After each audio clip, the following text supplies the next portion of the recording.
We are live on a Tuesday. This is the Sports Bash on 97.3 ESPN, the free mobile app. And, of course, you can watch the show live. Facebook, YouTube, Twitter. We are streaming live video. What's up, everybody? I'm your host, Mike Gill. Josh Henning producing today's show. You out there on a Tuesday where we've got so much going on. The NFL draft is in the books, but that doesn't mean there's not plenty to digest and unpack here. We will continue to do it. Looking forward to my conversation with Andrew DiCecco later on. If there's one thing that DiCecco enjoys talking about, it is the NFL draft. And I know it's probably a sad day that this is like one of the last draft recap type of days. We'll probably do it the rest of the week and then kind of move on to training camps and what's next. I got a lot of things on my mind now. You know, if somebody asked me, all right, give me a 53-man roster, I said, geez, I haven't even thought about who makes this team yet. But I guess I could start fast-forwarding a little bit there. I will try to.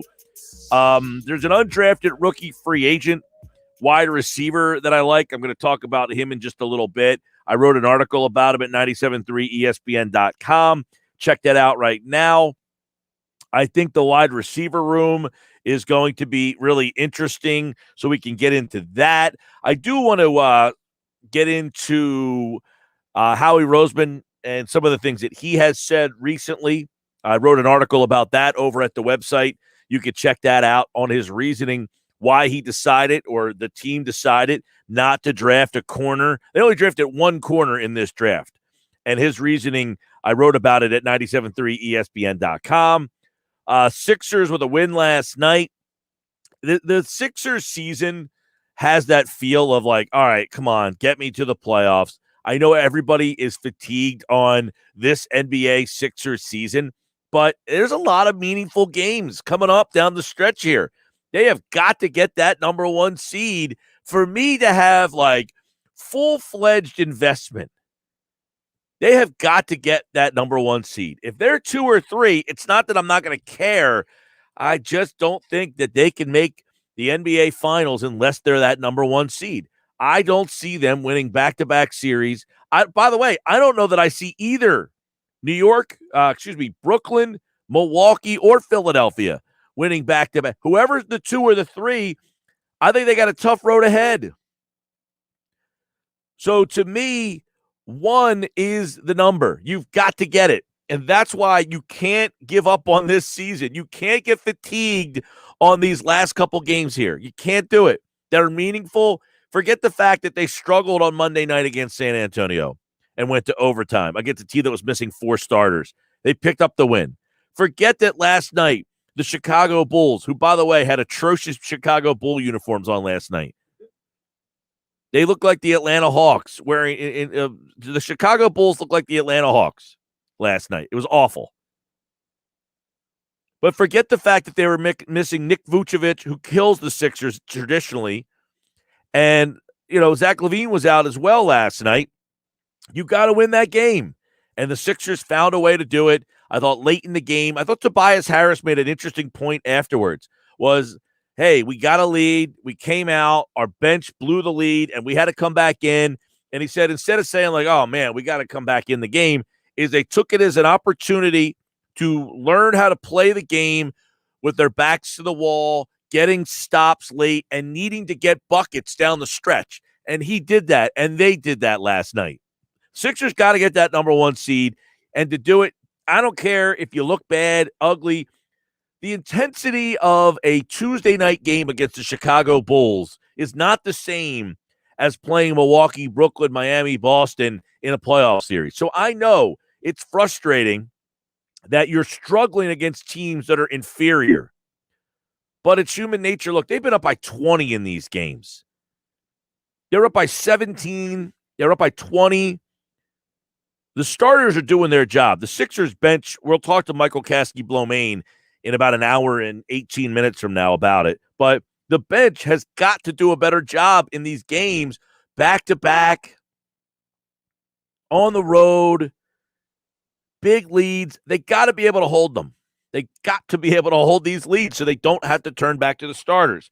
Off today, back at it tomorrow in Houston. Off Thursday. back at it on Friday and Saturday. So a back-to-back again at the end of this week. I mean, what jackass put this schedule together? The Spurs fly from San Antonio to Chicago to come back to Texas to play Houston. I mean, a flight from Houston to San Antonio has got to be less than an hour. Who put that schedule together? And then you're going from Houston to New Orleans, back home to play New Orleans, and the Pistons back-to-back. They got a couple days off. They play the Pacers on Tuesday, and then the Heat and the Magic twice to end the season. So these games, I get it. And by the way, this has only been a 72-game season. It hasn't even been a 82-game season.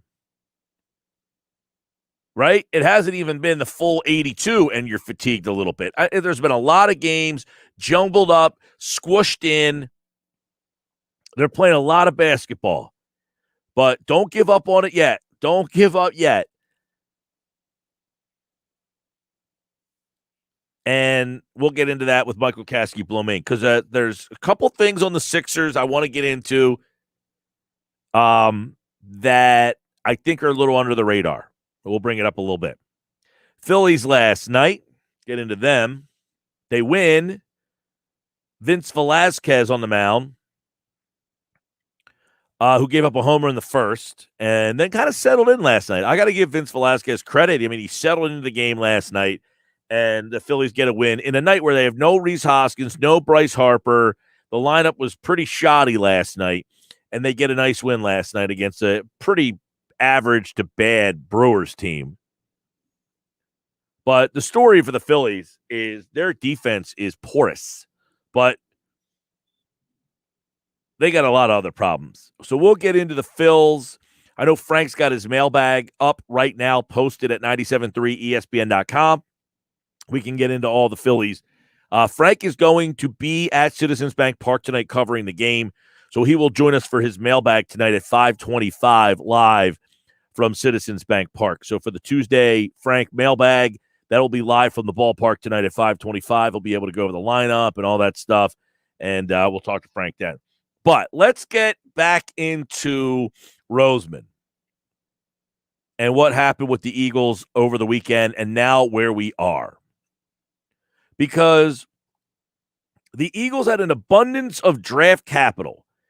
They made 9 picks in all, but watched as their most pressing need was taken with just one of those 9 picks, and that was in round 4. Between picks 37 and 123, that was their second-round pick and their fourth-round pick, 11 cornerbacks were chosen before the team took Zeke McPherson. Now, Roseman said on Saturday, quote, "I'm sure there are people sick and tired of seeing the Philadelphia Eagles take linemen, but that's how we won a championship, and that's how we're going to win another one." Alabama offensive lineman Landon Dickerson is someone teams had pegged as a first-round pick before he tore his ACL in January. Despite that injury, the Eagles still had him ranked very high on their draft board, above all the corners, and that's why they picked him at number 37. Roseman explained, quote, "We think this is a special player, a special person, and we don't think that there is any chance that this guy would be available at the 37th pick without those concerns. When we think about what kind of player this guy can be and what kind of person this guy could be for our football team, it's just really exciting for us." Then Nick Sirianni did say that Dickerson was a guy who could play multiple positions on the line. He was asked about him playing all 5 positions, and Sirianni said, quote, "We think he's a good guy, guard, center. He has the ability to play both. That's very valuable when you're able to do both those things. And then he's had reps at the outside, tackle as well. So the versatility on him is really outstanding. We see him inside to start things off, but love his versatility and toughness and his mean streak." So the Eagles decide that Dickerson is the best player available at number 37. So that's why they did not go with a corner in round number 2. In round number 3, the team went with defensive lineman Milton Williams. He's a versatile player. He can play inside, outside. I liken him to like what they do with Vinny Curry. I think Howie Roseman said he's kind of like a Malik Jackson who played with Philly the last 2 years. Roseman said in the 3rd round, we feel like we've got a guy who's explosive and twitched up. I don't know what twitched up means. I think he should lose that. He says he has great character and can play inside or out. He can get after quarterbacks, and that excites us. That's why we picked Milton Williams. So again, at pick number 73, and Roseman explained this a little bit today. Apparently, the video that everybody saw. It's funny. There was another video earlier in the day that showed Roseman and Donahue in good spirits together when they made the pick. Actually, it was on Thursday night when they made the pick for Devonta Smith. And as Roseman addressed it, he said, look, Tom and I have known each other for 10 years. We have these discussions all the time. Sometimes we agree. Sometimes we disagree. That's the nature of being in a draft room on draft night. So apparently they were not arguing about taking the corner. There was another defensive tackle that Donahue apparently wanted, and the rest of the room was more set on going with Milton Williams. So it wasn't even that one guy, there was some speculation since there was a corner taken with that pick in the 3rd round, right ahead of right behind Philadelphia, which was Aaron Robinson.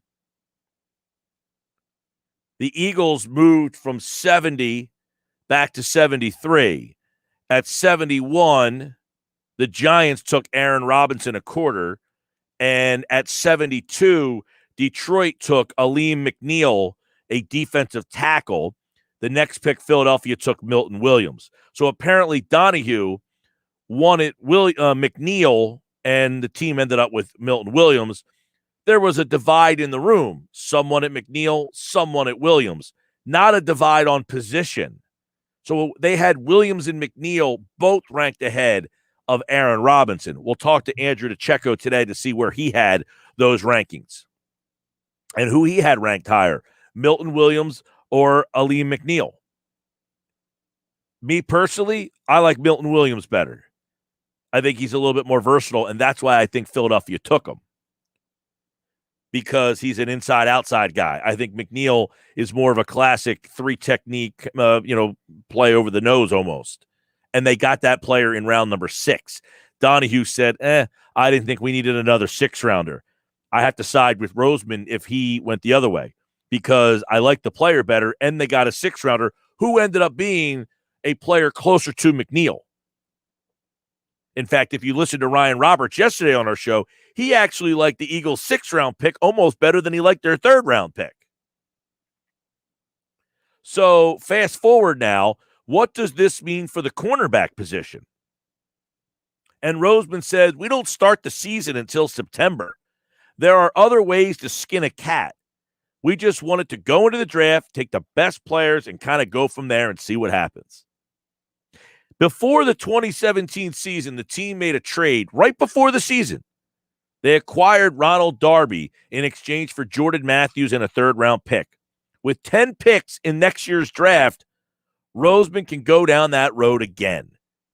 He even alluded to it, saying, quote, I know in 2017 that we needed a corner, and we got to August, and we had a preseason game in Green Bay, Wisconsin, and we made a trade with the Buffalo Bills and got a corner that helped us win a Super Bowl. So he continued by saying, we've had experiences about getting guys late in the process. And in that same year, we needed a running back at the trade deadline. We made a trade at the deadline. And I promise you and the fans, we'll do whatever it takes at any time of the year to improve the roster. And that, my friends, is why the Eagles didn't fill their need at corner on draft weekend. They simply didn't think there was a player that was the best available player who was a corner when it was their turn to pick. Simple. Don't we just always ask them to take the best player available? Isn't that what we always say? Just get the best player. If you draft for need, you need a new job. They didn't draft for need. They drafted the best player that was on their board. I don't think anybody can be mad at that. Roseman said, quote, "We're always going to build this football team, and we're always going to start with the line of scrimmage. Right or wrong, as long as I'm here, that's going to be the priority. If we have an offensive lineman or a defensive lineman sticking out on our board and they're the highest guy, I promise you, we're going to take them." You saw that the last couple of days. Well, they ended up with an offensive lineman in round 2. They took 2 defensive tackles and 2 defensive ends, which means the team is still on the lookout for someone to play opposite Darius Slay. But as he said, there's more than one way to skin a cat. I feel like we're fixated on if you don't draft a guy, you failed. Far from it.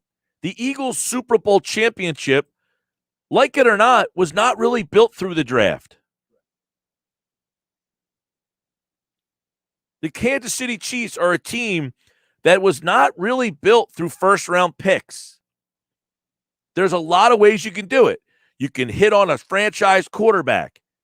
You can find a fifth-round gem. You can find later-round picks. Kansas City, my God, Kelce, Tyreek Hill.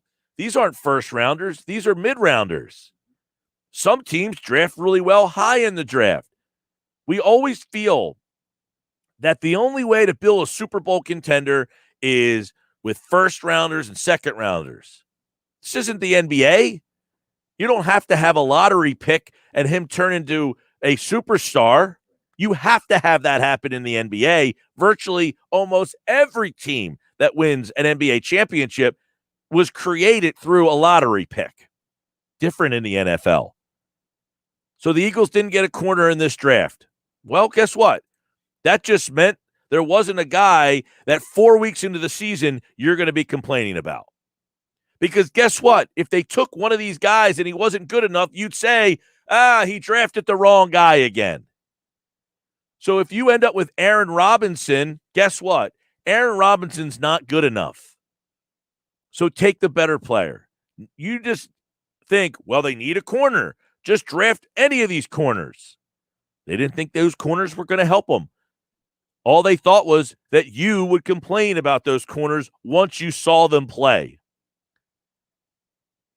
In round 4, the Eagles finally took a corner. They decided that that player was the best player available, and let's take him there. Now, interesting part about that is, right behind McPherson, there were some interesting players taken that you might look down the road. Now, you're not going to say that now, but Robert Rochelle is a corner from Central Arkansas, a smaller school guy. He's a corner that was taken right after them. Right after him, Cameron Bynum, California, was taken by the Minnesota Vikings. Marco Wilson, taken by Arizona. Trey Brown, taken by Seattle. There was a lot of corners taken in round 4. Did the Eagles get the best one? We'll find out. But what they thought was that one of the players in round 3 and one of the players in round 2 were not better than the guys they took. And I can't fault them for that. Because in years past, they may have taken a guy just because. Landon Dickerson was there. Christian Barrymore was there. They might have said, you know what? I need Kelvin Joseph because we need a corner. Instead, they went with the best player, and that's refreshing. 609-403-0973. 609-403-0973. I will get to your texts at 609-403-0973. I promise I will. And also, I see the video stream board is filling up already. So when we come back, all your video comments and text messages, 609-403-0973. 609-403-0973. Join the conversation, comment on the stream, text the text board, read more. Eagles, Sixers, Flyers, Phillies at 973ESPN.com. I'm back with plenty more today on the Sports Bash, brought to you by Matt Blatt Nissan. The all-new Matt Blatt, open on the Black Horse Pike, Egg Harbor Township, online, mattblattnissan.com. This hour is all you and me. So we'll have a good conversation, good back and forth. Keep them coming. More Sports Bash on the way.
On the text board, 609-403-0973. Mike, what would it take to sign Richard Sherman? According to SpotRack.com, his market value is 2 years and about $20 million. $19.9 million. So So I don't know that the Eagles can get him in here. They'd have to do some creative stuff. So Richard Sherman is a free agent. You can go out and try to get him.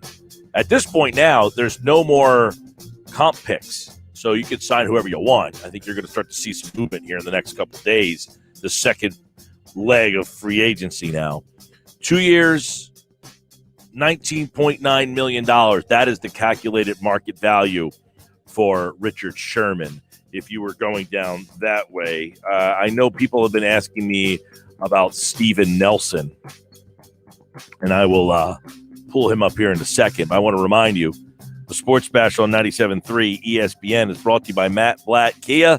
They want to get you approved today. Matt Blatt Kia, 6211 Black Horse Pike in Egg Harbor Township. So Steven Nelson, if you wanted to bring him in, his market value is interesting because obviously he was a cap casualty. He was a guy that was cut by the Steelers essentially because he was making too much money.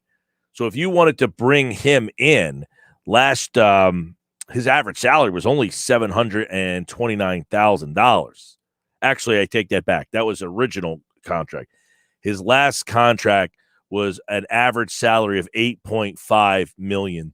So, again, if you signed him to like a 2-year deal, you're probably looking in about a $10 million range for a guy like Nelson. And I don't know that the Eagles can do that either, where they are, how they would have to sprinkle that money and all that kind of stuff. 609-403-0973, 609-403-0973. More text messages coming in. I'll get that in just a second. I want to go over to the video side of things and get your guys' take on some things. My man Danuch watching on Facebook says, for the first time, in my opinion, there isn't a head-scratching pick from Roseman this year. Have to give credit where credit is due.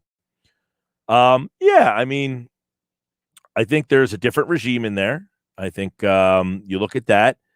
You couple that with last year, you had a pandemic where the guys were in different rooms. You ever try talking to somebody on like Zoom or Teams, and it's just not conducive to having good back and forth with multiple people.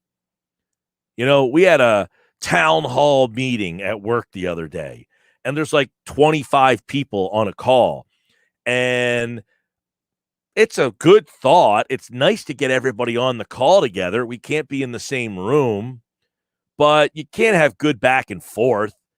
I guarantee if we were in a room, someone would have asked 50 questions, but because we're on a Teams call, no one's asking any questions. And there's the draft process last year. And they kind of admitted that being in different rooms kind of hurt their process last year. Look, I know people think that I'm a huge Howie Roseman fan. I'm not.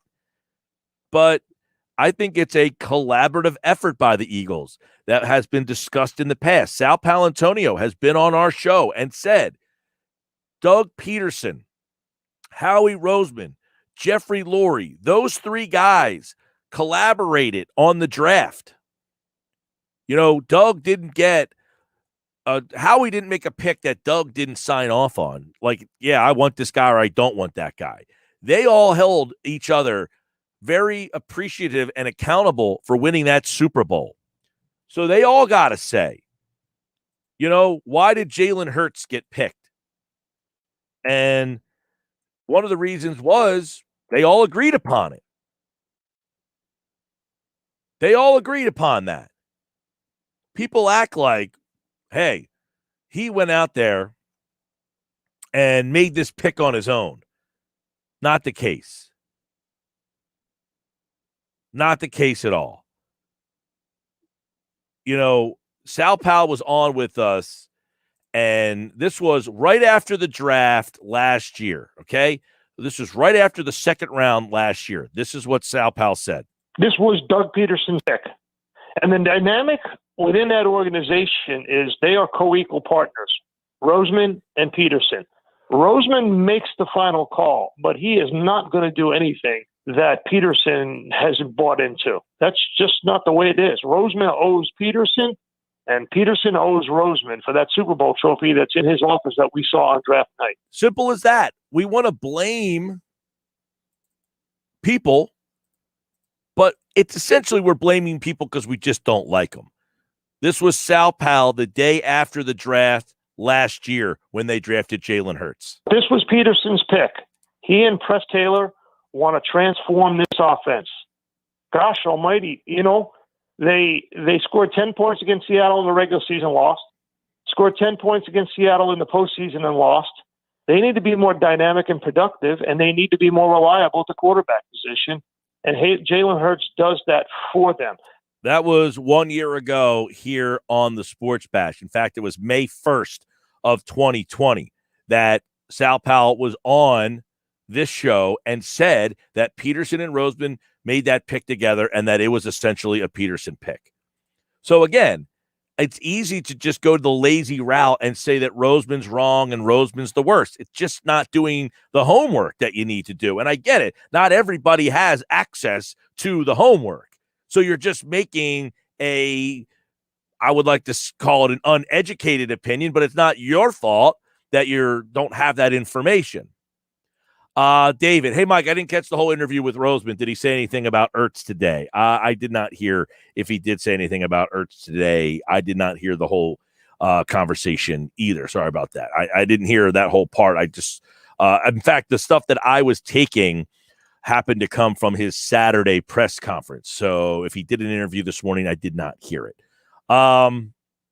George Lewis, if 100% correct, if they draft a corner and he ends up sucking, we would bury Howie. Yeah, and I think Roseman and the Eagles, notice I'm clumping them in together. Roseman and the Eagles front office, Andy Weidel, Nick Sirianni, Jonathan Gannon, they're all in that room together. Tom Donahue. Now, it's funny. We want to bury Howie for missed picks, not give him credit for made picks, but the second that it looked like there was dissension, who knows? Maybe Tom Donahue's making a lot of these picks and he's wrong. I have no idea. I didn't even know Tom Donahue was still in the organization, for God's sakes. But you're right. If Howie picked a corner and it was the wrong guy and he stunk, he's done that before. You draft Rasul Douglas because you need a corner. And because you needed that corner, you went and took Rasul Douglas. Well, guess what? Rasul Douglas wasn't the best player available. That was a position that you needed. And it didn't work out. That was in 2017. You win that Super Bowl and, you're drafted a little later in the first round. So I don't even think they made a first round pick that year. I think they ended up getting, no, that was the year they got Derek Barnett.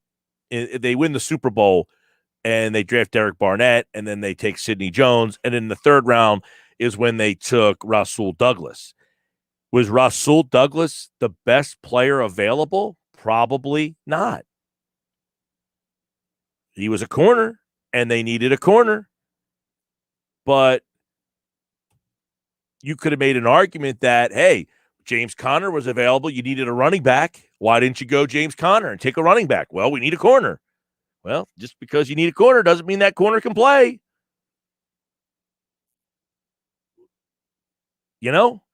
Eddie Jackson. Well, we have Malcolm Jenkins. We have Rodney McLeod. We don't need. Guess what? Eddie Jackson would be pretty nice on this team. Right? He was taken at pick 112. You took Rasul Douglas at pick 99. Hey, could have taken Tariq Cohen's. But you didn't think that you really needed a running back. You decided that corner was the need. 609-403-0973. So, George, good stuff. Bruce, Jalen, let me go here. Eagles will be losing a lot of leadership over the next few seasons. One of the reasons they chose excellent leaders, quality teammates. They took three guys on Saturday that were all team captains. That was a big theme that I picked up on, was that three of those guys, of the six players they took, were all team captains. Elliot is checking in New Zealand. What's up, Elliot? New Zealand checking in. It's 5 a.m. here. Question, who has the highest and lowest ceiling of all the draft prospects? Except Smith. He's a beast. That's a good question. Highest and lowest ceiling. Well, the highest ceiling would be Landon Dickerson. I mean, he could be probably an all-pro player if he starts and plays center. I mean, he might be an all-pro center. Heck, he could probably be an all-pro guard. If you put him at guard right off the bat and played him at left guard and he's healthy, he probably has the highest. But I'll take him out of the equation too, and I'll give you probably Jacoby Stevens in my mind as the highest ceiling, because I think he can play linebacker in this league and be a contributor on this particular team. I don't know that he's a good linebacker on, but I think on this team, he is one of those guys. Like, he's just a leader. He wore that number 7 at LSU. For those of you who don't know what that means, go look it up. That's the type of player he is. You know, that's like the kid at Millville that gets to wear Mike Trout's number. You know, basically, you give someone on the LSU team number 7, that's a special player. And that was Jacoby Stevens. The lowest ceiling, I mean, that's a hard one to answer. I would say most likely the lowest ceiling would be the defensive tackle from USC. Why? They just don't rack up stats. That's not their job. Like, Bo Allen was a nice player, but you couldn't tell me anything about Bo Allen other than he's just a big fat ass and he just shoved his gut in the middle of the line, and he did a great job of that. But they get drafted in the 6th, 7th round for a reason, because they do one discernible thing. They're just big and squatty, and you can't move them. So that would be lowest ceiling, just because they really have one discernible trait. Is that fair? I'm not ripping the guy. I'm just saying that's what he's drafted, to be basically a spark plug. Good question, Elliot. New Zealand, 5 a.m. Man, I appreciate you, man. I really do. That's awesome. Sports Bash Live, 97.3 ESPN. Keep your comments on the video stream coming. I'm going to answer them throughout the day. I like this one, though, Danucci. And I'm going to put it back on the screen again. For the first time, you have to give Roseman credit where credit is due. You know what? You're about the first guy who's a Roseman hater who has said I got to give him credit where credit is due. So I will give you credit where credit is due for being the bigger person. Because all you other Howie haters out there, I haven't heard much from you. Did he do good? Did he do bad? Did you hate it? Did you like it? I don't know. You know what? The silence speaks volumes. That you hate to have to say, damn it, he did a good job. Sports Bash Live, 97.3 ESPN, the free mobile app.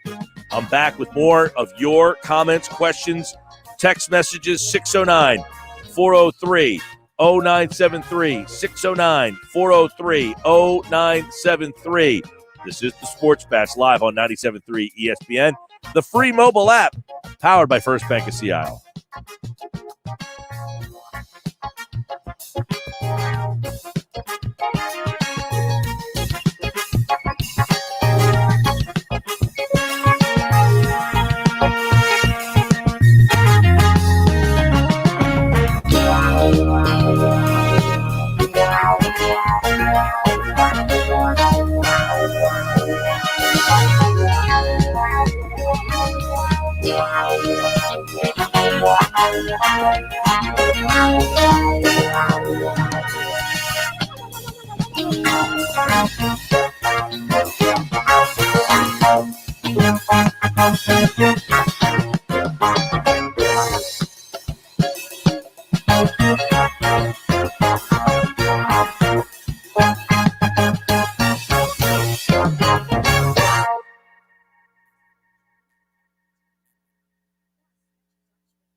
All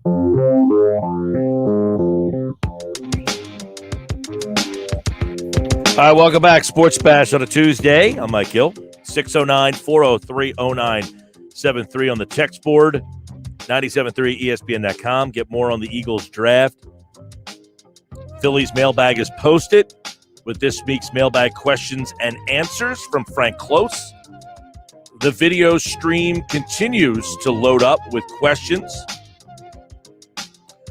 Bruce, even though those NFC East teams have a lot of weapons, it's going to be interesting because their offensive lines have a lot of holes. The Eagles' defensive line should be able to wreak some havoc.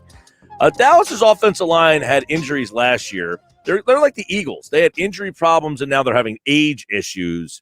But their line is good if healthy, although I always thought the Dallas offensive line was overrated. You know, Dallas hasn't made the playoffs 3 out of the last 4 years. I think we forget that. They're just not a very good franchise, to be honest with you.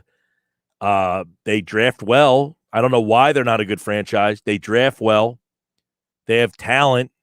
I said for years they had the worst coach in football. Last year, they had the quarterback hurt. I understand that. But for the most part, they haven't made the playoffs 3 out of the last 4 years. Just not a very good franchise. Their offensive line, banged up, overrated. The Giants' offensive line has been a mess. I think they might, like Nate Solder's a decent player. He opted out last year. The key to that whole line is the kid they drafted at 4 last year. I mean, if he can't play, that's a disaster for them. To draft a guy 4 and get nada out of him. He played better later in the year, Thomas, but I don't know, man. He doesn't look like a stalwart left tackle. Hernandez is a nice player. So their offensive line could be better. The left tackle's the whole thing there. If he can't play, that's a disaster for them. Washington's offensive line is okay. They got holes. I mean, the offensive line play in the league is bad. But I don't know that the 3 other offensive lines in the NFC East are – the Giants had perpetually been terrible. I don't think they're perpetually terrible right now. I don't think they're just significantly lousy, but they're nothing special. Thomas is not going to be an all-pro, so I don't think they're going to get a kid who makes a significant jump from just an average player. He got better. I like Hernandez. He's a tough, snotty guy. They're okay at center and guard. Nothing special there. That's their weak spots. Nate Solder, he's a decent player. I mean, last year Solder doesn't play. They signed him to a deal. He opts out. You got to go to another right tackle. Thomas is a disaster. They're average in the middle, and their line's a mess last year. You look at Washington. I like Washington. To me, Washington right now is probably my favorite to win the division if we're going off of where we are today. But they need a left tackle. They brought Flowers in. If he starts, you're weak at that spot, although he's been a better guard than he's been a tackle. He's a disaster at tackle. Sheriff's a stud at right guard. Moses, very good player at right tackle. They're okay at center, nothing special. They're weak on the left side of the line. Center through the left side is their weak spot. They're strong on the right side. Sheriff and Moses are legit players. They're both pretty good. Dallas, they're a good offensive line if they're healthy. Smith is maybe the best in football when he's healthy. Williams can play. Martin, hurt. Collins, another guy, hurt.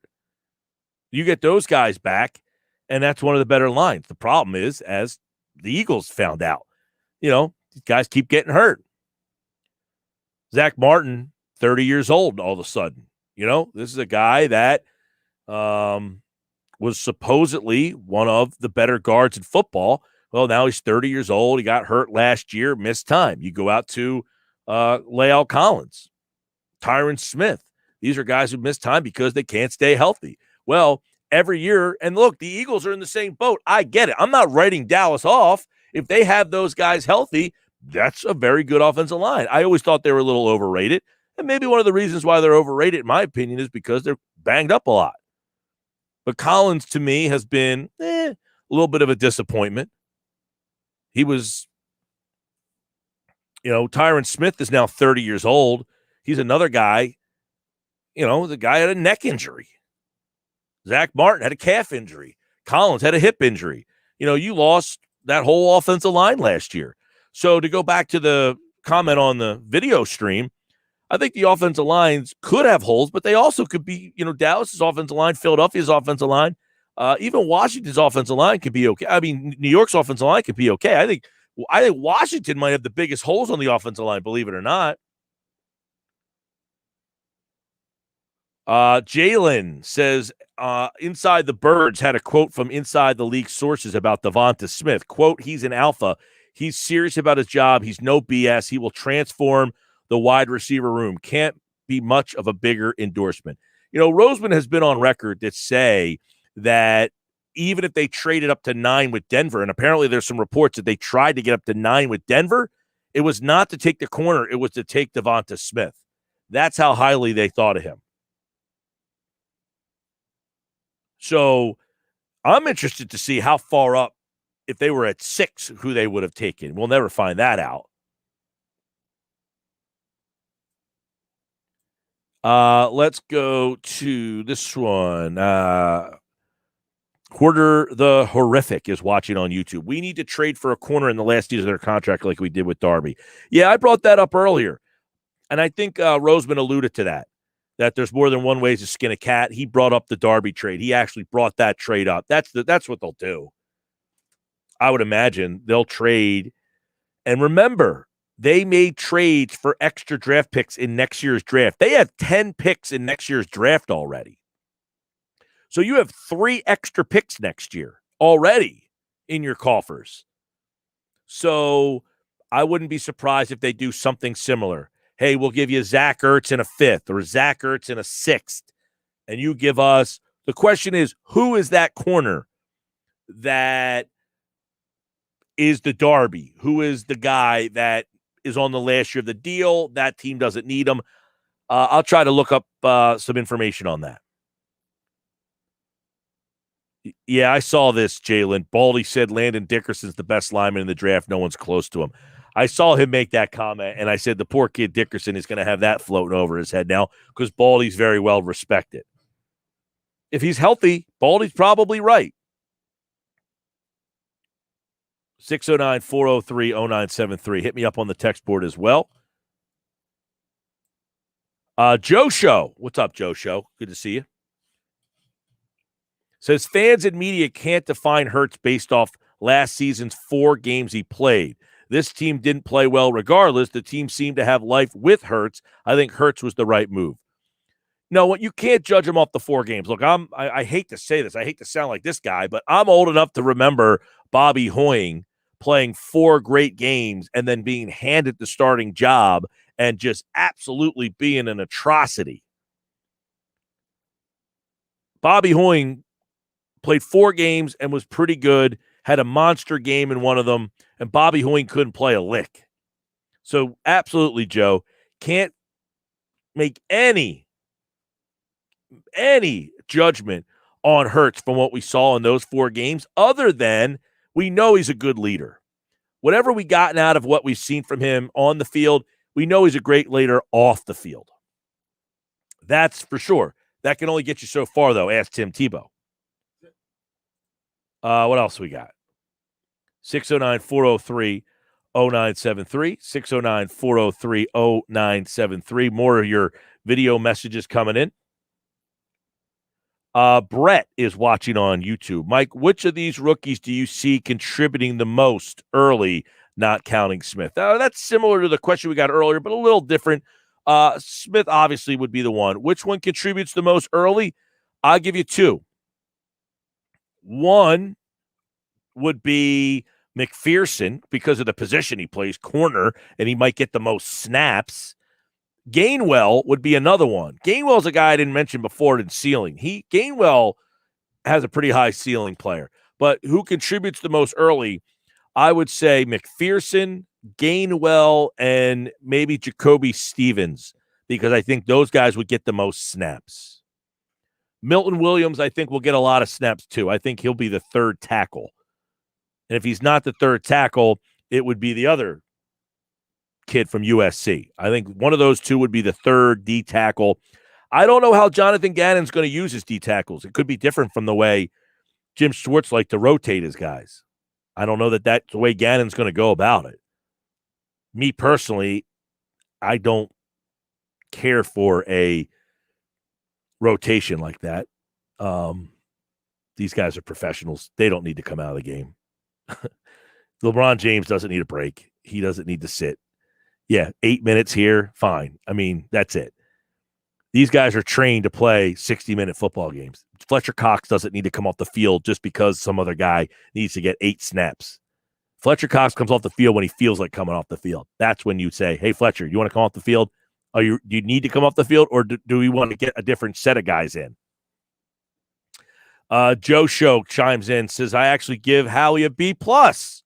I think the third round draft pick they got was a head scratcher, but I love the rest. The running back they drafted reminds me of Sproles and Westbrook a bit. Yeah, I said Sproles yesterday. Sproles would be a little bit more my speed than Westbrook. Westbrook was a better player than Sproles was as a running back. I think Sproles was a very dynamic pass catcher and a better special teamer than Westbrook. I don't think the third round pick was a head scratcher. What it was a versatile player who could play inside outside. You know, Vinnie Curry was a second round pick. I liken him to Vinnie Curry. They said Malik Jackson. I say Vinnie Curry, not in style, but the way that they use Curry.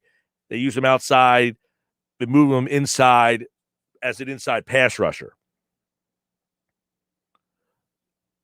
609-403-0973 over on the text board. Keep them coming.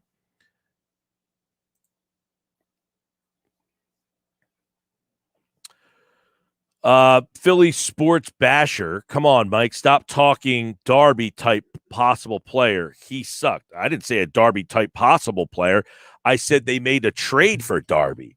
I don't know that it's going to be a similar player to Darby. By the way, Darby didn't suck. He was a solid player. He just got hurt a lot. But he didn't suck. He was average. Won a Super Bowl. It's funny. Every guy on this team sucked, and they won a Super Bowl with. Isn't that head-scratching? Roseman sucked. They won the Super Bowl. Darby sucked. They won a Super Bowl. Mills sucked. They won the Super Bowl. All these guys sucked, and somehow they won a Super Bowl. That's pretty unbelievable when you think about it. Who gets credit for that? The whole team sucked group of guys, and they won a Super Bowl with them. Go figure.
All right, hour 2 of the show, Sports Bash Live, 97.3 ESPN Radio. I'm Mike Gill. What's up, everybody? Happy to have you on a Tuesday. NFL draft questions, betting. We'll look at the futures for the NFC East. Cornerbacks entering their final years of their contract. We will dive into those. Who are some of the top corners that are entering the final year? So who are the guys that Roseman could trade for? Because I said during the draft on day 3 that they would essentially not draft a corner. They would go the route that they went before, which is they will try to trade for a guy. That's what I think. They're not going to go in with this group of corners. If they do, something's wrong. Something's wrong. They got to do a better job, and I think they'll do so. Talking draft grades, what it means for the Eagles and the rest of the NFC East. Jeff Nadu will join me in just a second. We'll punch him up and get his thoughts on the draft as the big man on campus, host of the Hoops Betting Hour. If you're not listening to the Hoops Betting Hour, I will flog you until your morale improves, and you shall watch the Hoops Betting Hour with this man, the big man. Actually, he's not the big man anymore. He's just a regular-sized guy now. Jeff Nadu, at Jeff Nadu, the Hoops Betting Hour. You have to think about changing that moniker. I guess I do. Yeah, I don't think I ever will. I think I'll probably just move away from like a nickname in general. I could just go by my regular name. I'm called all sorts of stuff at this point. So, yeah, I guess I do. Yeah, think about it, but it's not literal anymore. It used to be literal, you know. Right? Yeah. I mean, the man lost over 100 pounds. Give it up for him. Roaring round of applause.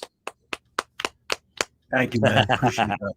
All right. So did you – I know you are I don't want to say, okay, you don't like Howie Roseman. You accuse me of liking Roseman. And I always say, I don't like the man. I just don't hate the man. The guy won a Super Bowl, man. I'll never have hate for any member of that whole Super Bowl circle. I could say some years he does a good job, some years he does a crappy job, but I will never say I hate anybody that was a member of that roster and had a part of that. So that being said, where do you stand on the job he did Thursday, Friday, Saturday? I thought it was just average. I think a lot of people are high on it for the Smith. You know, obviously getting Devontae Smith was gigantic. You needed him. We talked about that. You know, I don't hate choosing Landon Dickerson. I don't hate that position.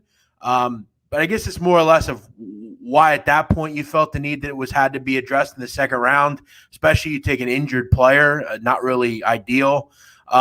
My issues with the draft, Mike, really were the 3rd and 4th round picks. I thought they were bad, frankly. The 3rd round pick of Milton Williams was a bad selection. It wasn't a need. This group still goes into the season with a huge void at cornerback. And this is one of those conversations, Jeff, where you're right. Like, did they need to get a guy who's a defensive, like, I guess, hybrid? He's kind of an inside-outside guy. They kind of compare him to Malik Jackson. He can play tackle, can play, and I said like Vinnie Curry's role, you know, to play tackle on end. But here's the problem that, like, okay, so in years past, Roseman would take a guy that they needed, and then we'd say, that guy sucks. Well, I drafted a guy that we needed, but he wasn't high enough on the draft board, but we needed. So if they took a guy that they needed, but that guy's, you know what I'm saying? Like, that guy's not good enough to be drafted in that spot. That's kind of what they've done in the past. And that's what's bit them in the rear end in the past is they would take a guy, Rasul Douglas, because they need a corner in the 3rd round. So let me just take one, even though that player is really not good enough to be slotted in that spot. Yeah, and it was really also the fact that then they go and take 2 more defensive tackles later, which I thought were pretty nice selections. I would have taken them. I didn't think it was a need you had to serve in the 3rd round. And when you look at this group, I thought the worst pick they made was Zach McPherson. Awful selection. It was way too high as far as where I had Zach McPherson. Zach McPherson on the regular was torched last year in the Big 12. Yeah, I don't like Big 12 corners. No, he's not a corner that's going to come in and fill a starting role right away. I think he's a second or third string player. And, you know, again, we continue to address the fact that they are not going to have very many playable corners to start the season next year. And we continue to know this is a very good division when it comes to receivers. It's a shame, too, because the third and fourth round could have been really big for this team, and going out and getting a player, even in the fourth round, like Rodarius Williams out of Oklahoma State, Israel Mukumu out of South Carolina. There were better selections on the board. I had Zech McPherson as the 30th best corner in this draft. It's that simple. McPherson I didn't love either. I just don't like a Big 12 corner. They're just too hard to get picked on all the time. The measurables are good on him, but again, I'm not. I agree with you. Don't love McPherson as the fourth round guy. I do want to say one thing real quick. Someone mentioned Kenneth Gainwell, terrific selection. Liked him in 2019 a lot. The best pick they made, in my opinion, Jacoby Stevens. I think this group is starting to realize, and we have to start to realize, Kayvon Wallace and Jacoby Stevens, I think, are going to be very important to this team going forward, because Stevens is a guy with terrific athleticism. He's a great kid. He made some really incredible plays down at LSU over the years. He was always on tape. He was always making plays. He has some really just great instincts from a tackling standpoint. So I'm excited for what those two can turn into the last two drafts. Yeah, I brought up Stevens too. I mentioned, he wore the number 7 at LSU. Go look up what that means. They drafted 3 guys who were the captains of their team. It seemed like they put a lot of value on locker room guys and guys who were leaders. And Stevens is, to me, a guy that feels like the type of player that they have to find a way to get him on the field. As opposed to, what does he play? Like, I think he'll end up playing a lot of linebacker, and you're going to be like, how do we keep this guy off the field? So I like that pick as well. The Gainwell pick, I was a big fan of him. Those Memphis running backs, you got Gibson, you got Henderson. I think he was better than both of those guys. Does that mean he's going to come in and rush for 1,200 yards and push Miles Sanders out? No, but they needed a secondary option to Miles Sanders the last 2 years. They very much needed. It was great value, too, getting a guy like Gainwell. We kind of forget that players opted out, and Gainwell didn't really play in 2020. I will say, going forward, the starting free safety on this team needs to be Kayvon Wallace, or I guess it's McLeod, but he needs to be right there as well. And McLeod's on his way out here. And, when you look at outside linebacker, I know they think Jannard Avery is going to be the outside linebacker, but Jacoby Stevens might start as outside linebacker starting day one for them. Yeah, well, it's interesting. I'll be interested to see how many linebackers Gannon has on the field, because Eric Wilson, you would imagine, is going to get most of at least in the nickel snaps. And then Singleton was solid. He's nothing special, but he held his own as a tackler in there last year. So I wonder if he goes with the 3 linebackers, or like most teams nowadays just play 2, but that's where you can use a guy like Stevens, because you can kind of have him play safety, linebacker, be a defensive back, but he's a tremendous physical tackler. People are gonna see him on tape, and he's gonna make those big hits. He made a few of them at LSU. I'll tell you what, he made a play in the Senior Bowl in practice, pretty incredible. His instincts on where the football is, kind of bearing down, acting as like a protector, kind of as a spy on the quarterback. His instincts, He's going to return an interception where he just kind of jumps a route, jumps in front of the quarterback, and just grabs the football out of the air. He's a really terrific player. I actually said I like him better than Jabril Cox, who the Dallas drafted in round 4. Yeah, a lot of people like Jabril Cox. He continued to fall down the board, which is obviously concerning. But, yeah, I really like the Stevens pick. So while they made some good picks, they made some really glaring ones. So I would say it's a C. They have to get a Steven Nelson or something at this point. I don't know how's Nelson sitting there and they haven't picked him up. Well, that whole group of guys, they're waiting. And now you can start signing guys, because you were waiting for the comp picks.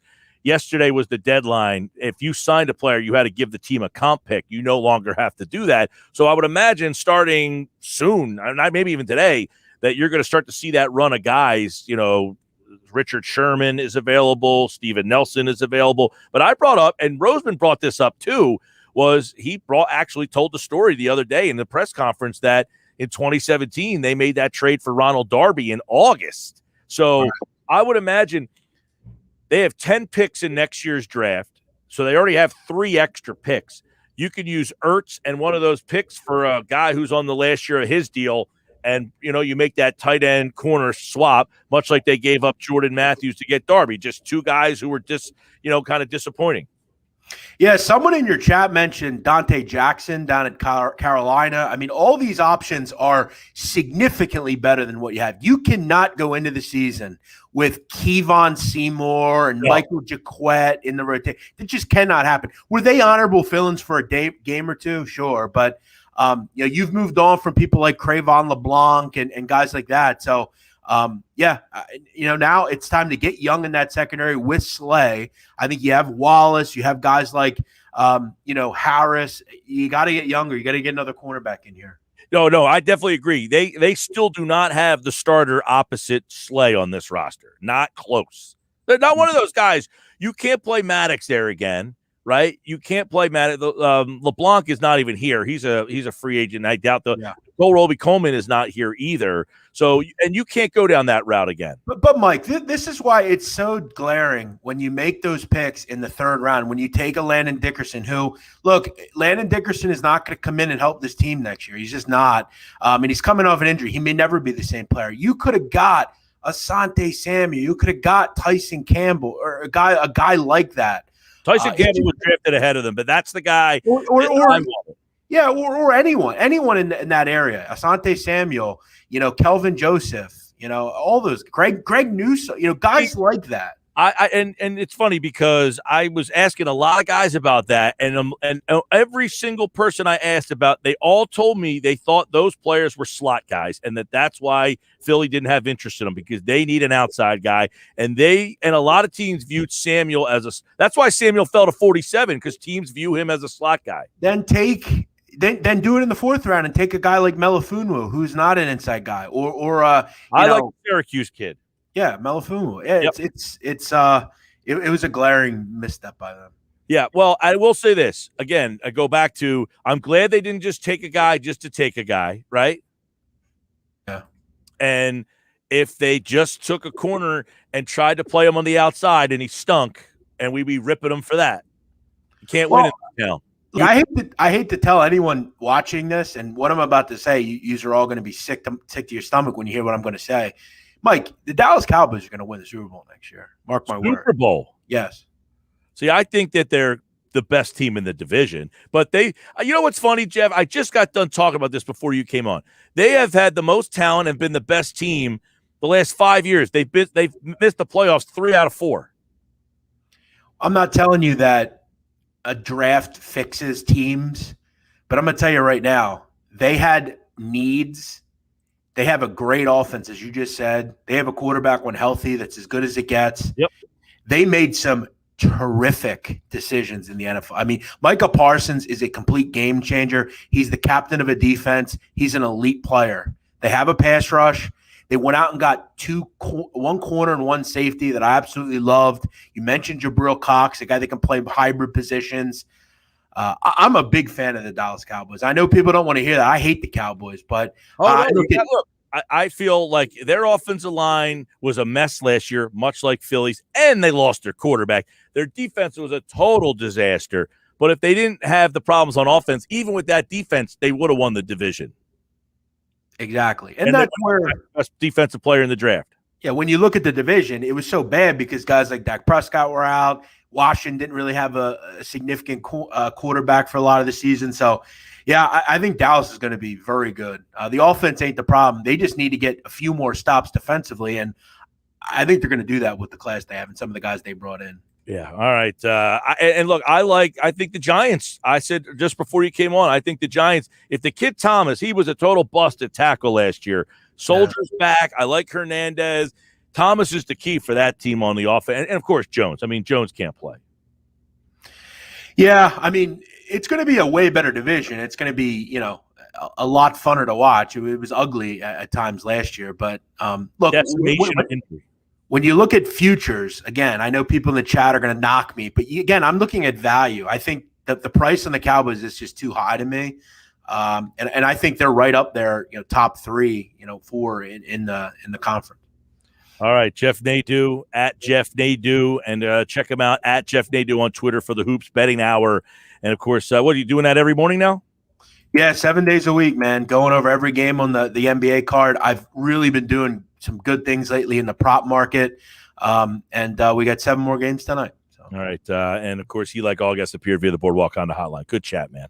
Thanks, Mike. Always good talking to you. All right, Jeff. Take care, man. Jeff Nadu, big man on campus, at Jeff Nadu on Twitter. And he's got the Hoops Betting Hour, a lot of Hoops conversation, and, of course, his thoughts on the NFL draft. Everybody kind of – now, I don't disagree with them on the Cowboys thing. I think they're the favorites in the East if they're healthy. They've been the favorites in the East. I've said they've been the most talented team the last 5 years. And I said they had the worst coach in the NFL. And all the giant Cowboy, Garrett's not all. I said, dude, he's horrible. Horrible. He was the one reason why that team couldn't make the playoffs. 3 out of 4 years. They had the best talent. No question. And I think McCarthy's just an average guy. So we'll see. They have the best talent again. They have the best talent again. They haven't made the playoffs 3 out of 4 years. So we'll see. But that's a bold statement there. By the way, Dak Prescott's coming back from a pretty gruesome injury. And I'm a big Dak Prescott guy. I think he's pretty darn good. We'll see how he comes back from that. Their defense, their corners are still going to be, yeah. I mean, even if these 2 rookies come in and play, you're starting 2 rookies at corner. All right, when we come back, how important is this stretch of games? Find out for the Sixers next.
All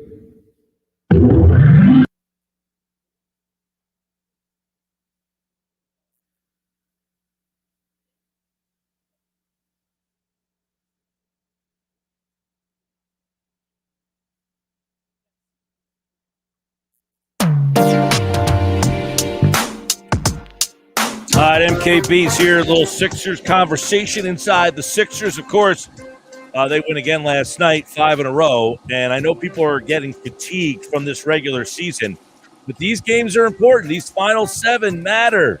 So you can't bail on them yet. They need these final 7. And we'll see what MKB thinks about these final 7. How many are they going to need to win down the stretch they come? Tomorrow night, they'll play Houston. And Michael Kaskey-Blomain, CBS Sports, joins us now on the Boardwalk Honda Hotline as the Sixers get another win last night. Let me ask you this, MKB. The last 2 games have kind of been ugly against 2 less, inferior opponents, obviously, shorthanded teams. Are you concerned watching what you've seen against those 2 inferior teams the last 2 nights? Not in a long-term sense, Mike. I think, just like you said on the lead in there's a lot of fatigue at this point in the season, both for fans. Like you said, they're excited for the playoffs. And that goes for players, too. I think it's only natural at this point in the season with, one eye on the playoffs at this point already. And after such, it's been a long season, back-to-backs. I think that it's just that, the Sixers are the same way. They have a couple of road games against inferior teams. Like you said, both the teams were shorthanded.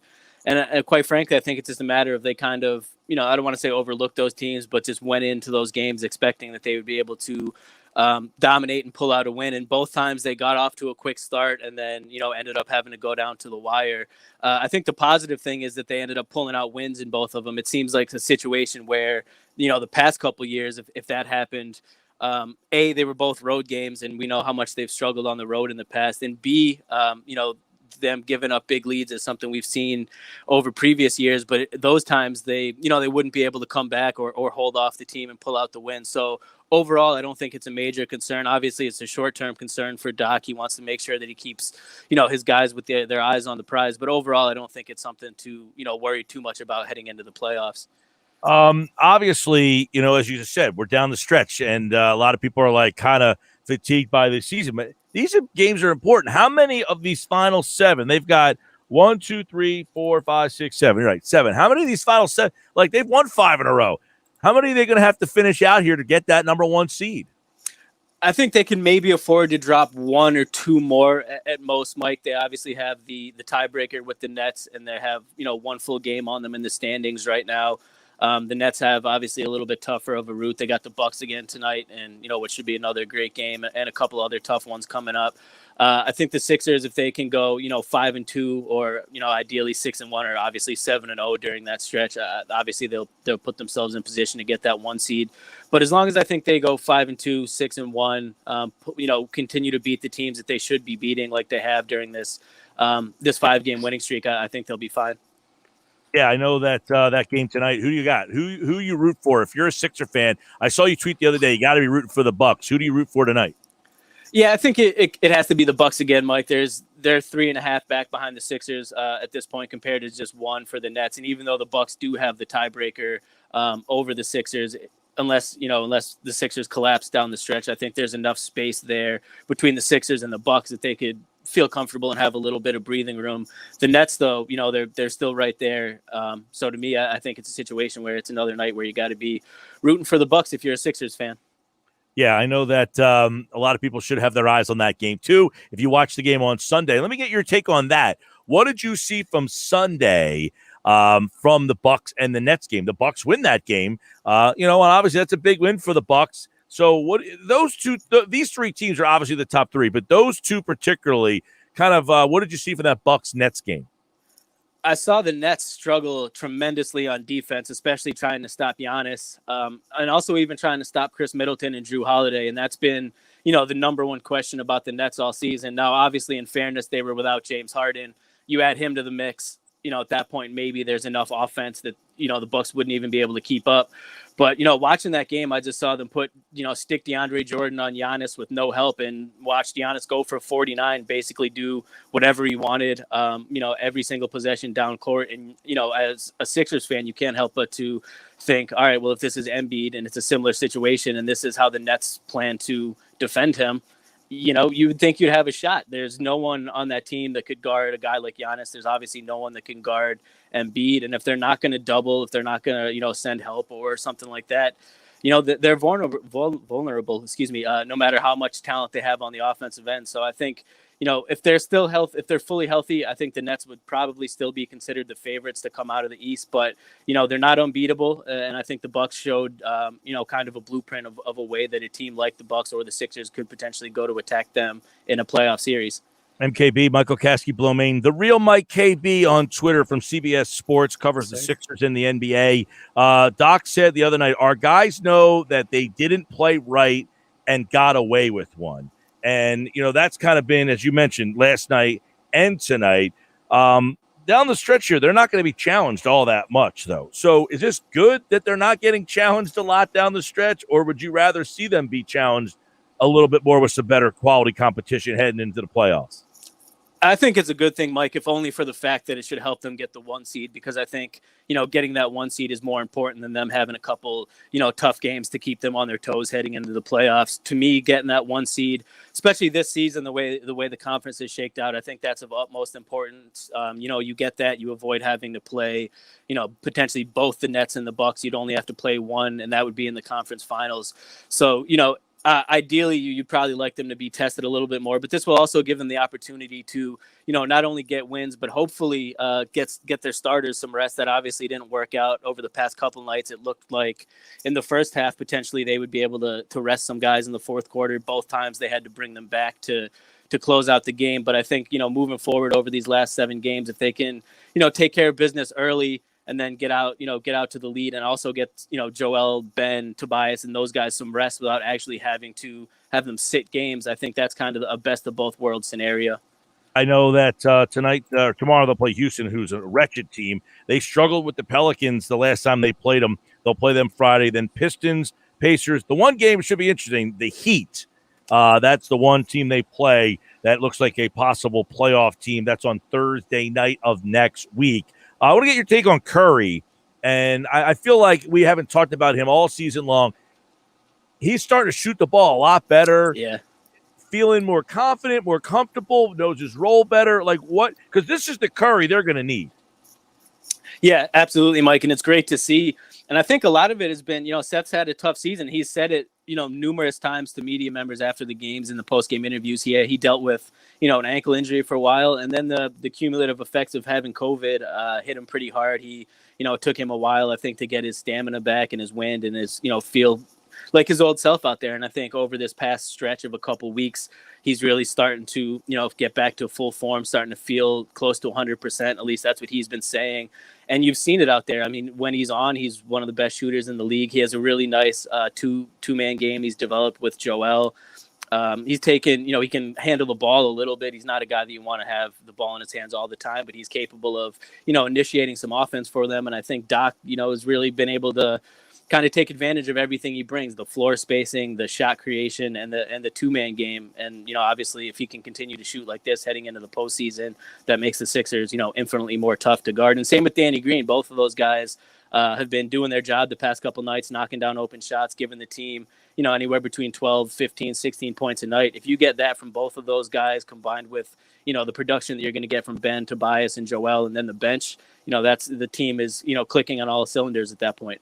Yeah, I think he's a big key because of the ability to floor space and what he does there. What about now you've seen the bigger sample size of George Hill and how they're using him and how he fits? Yeah, I think he's going to be a huge piece for the Sixers in the playoffs, Mike. I like how Doc has kind of slowly been ramping his activity up and getting him acclimated to the team without, throwing him in there too much right away. But he's the steady hand that the Sixers have needed for a long time, especially off that bench unit. He brings, he's almost like an archetype of a player that you want on a team. He's not the guy that's going to go out and hunt for his own shot, but he's capable of knocking down threes. He's capable of initiating the offense, setting up, himself for shots or his guys for shots. And he's a hard-nosed defender for, point guards, shooting guards.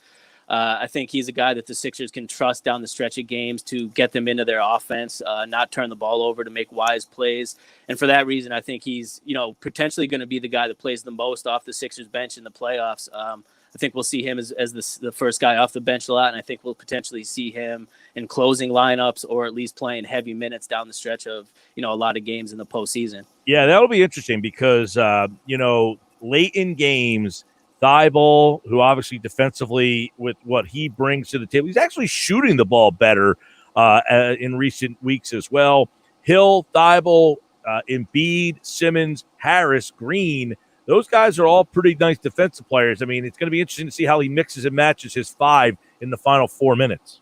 Yeah, I think a lot of it is going to be, depending matchup dependent and then kind of hot hand dependent in terms of not necessarily hot hand in terms of shooting, but just how players have been playing over the course of a game.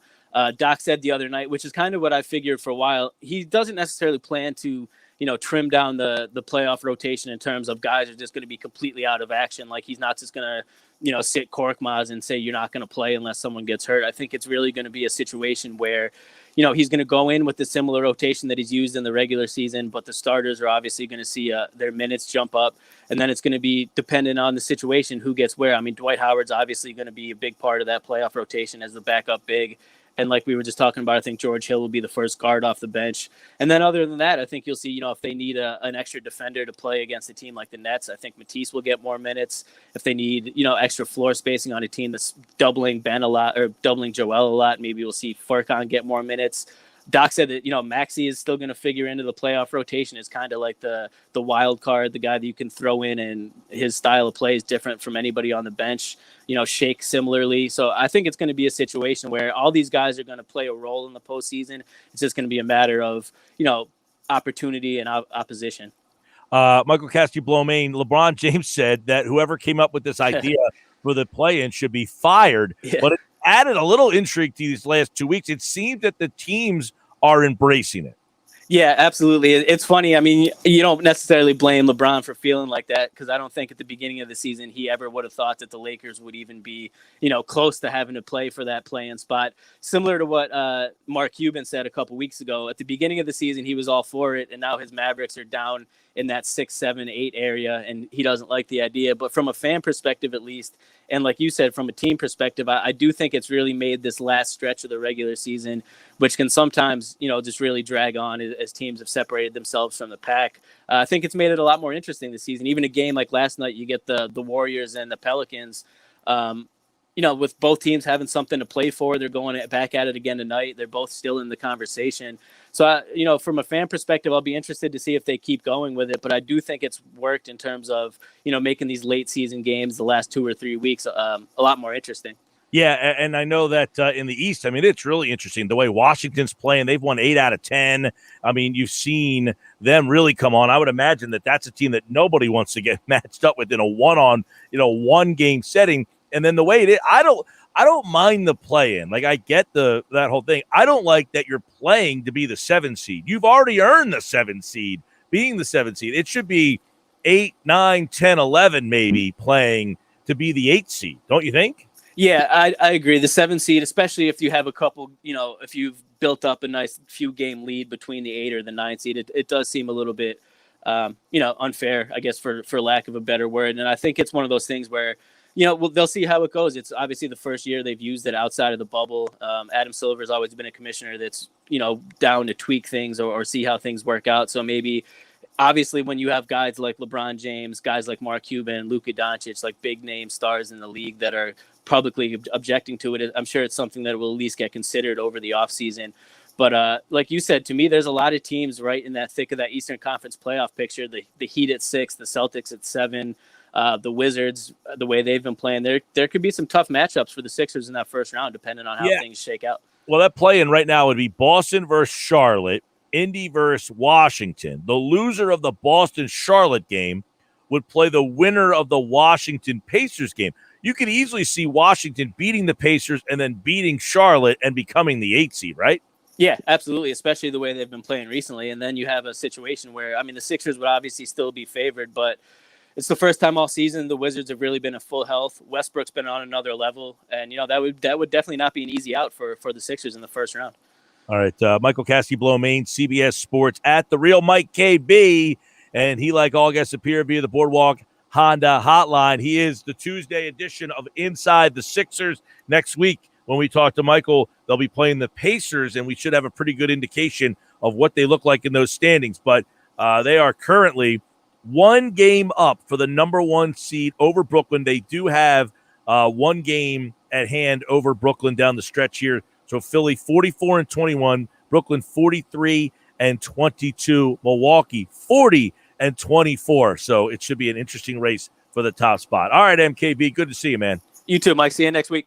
All right, he, like all guests, appeared via the Boardwalk Honda Hotline. He joins me every Tuesday for Inside the Sixers right here on the Boardwalk Honda Hotline. Good to have his national perspective. He covers the Sixers for CBS Sports and the NBA, and he appeared via the Boardwalk Honda Hotline. Hey, I want to tell you about my friends over at Prop Swap.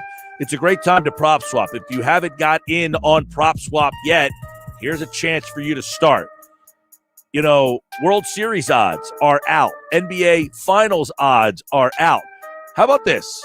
In the NL East, if you bought a ticket at the beginning of the year for the Phillies, they were 9-1 to win the East. Well, they're currently 4-1. Well, if you have that 9-1 ticket, you can post that at any time at PropSwap.com and watch the bids come in. You have them at 9-1. They're 4-1 right now, oddly enough. So why not try PropSwap.com? And by the way, how about these World AL MVP odds? Mike Trout.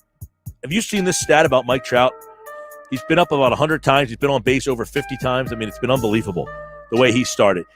If you bought a ticket back in March, Mike Trout's odds to win the MVP were 11-4. He's now 2-1. Byron Buxton's another great one. He was 66-1 at the start of the year. He's now 6-1. That's how you can prop swap. Sell that ticket at PropSwap.com or use the PropSwap app.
Grooving out with you on a Tuesday. Sports Pass Live, 97.3 ESPN, 344. We will take you till 6. And, of course, coming up at 4, it is football at 4 with Andrew DiCecco. Who knows more about the draft than DiCecco? He will join me at 4 o'clock to go through all the little late-round gems. Did they find something here? Well, Andrew DiCecco will tell you coming up in 15 minutes from now on the Sports Bash. Got a lot of comments on the video board today. If you're watching the show live over on Facebook, YouTube, and Twitter, we appreciate you as always. Of course, if you're listening to the show, you can hit us up at 609-403-0973. Hey, speaking of tonight, I've got tickets to give away to the Flyers and Penguins game tonight.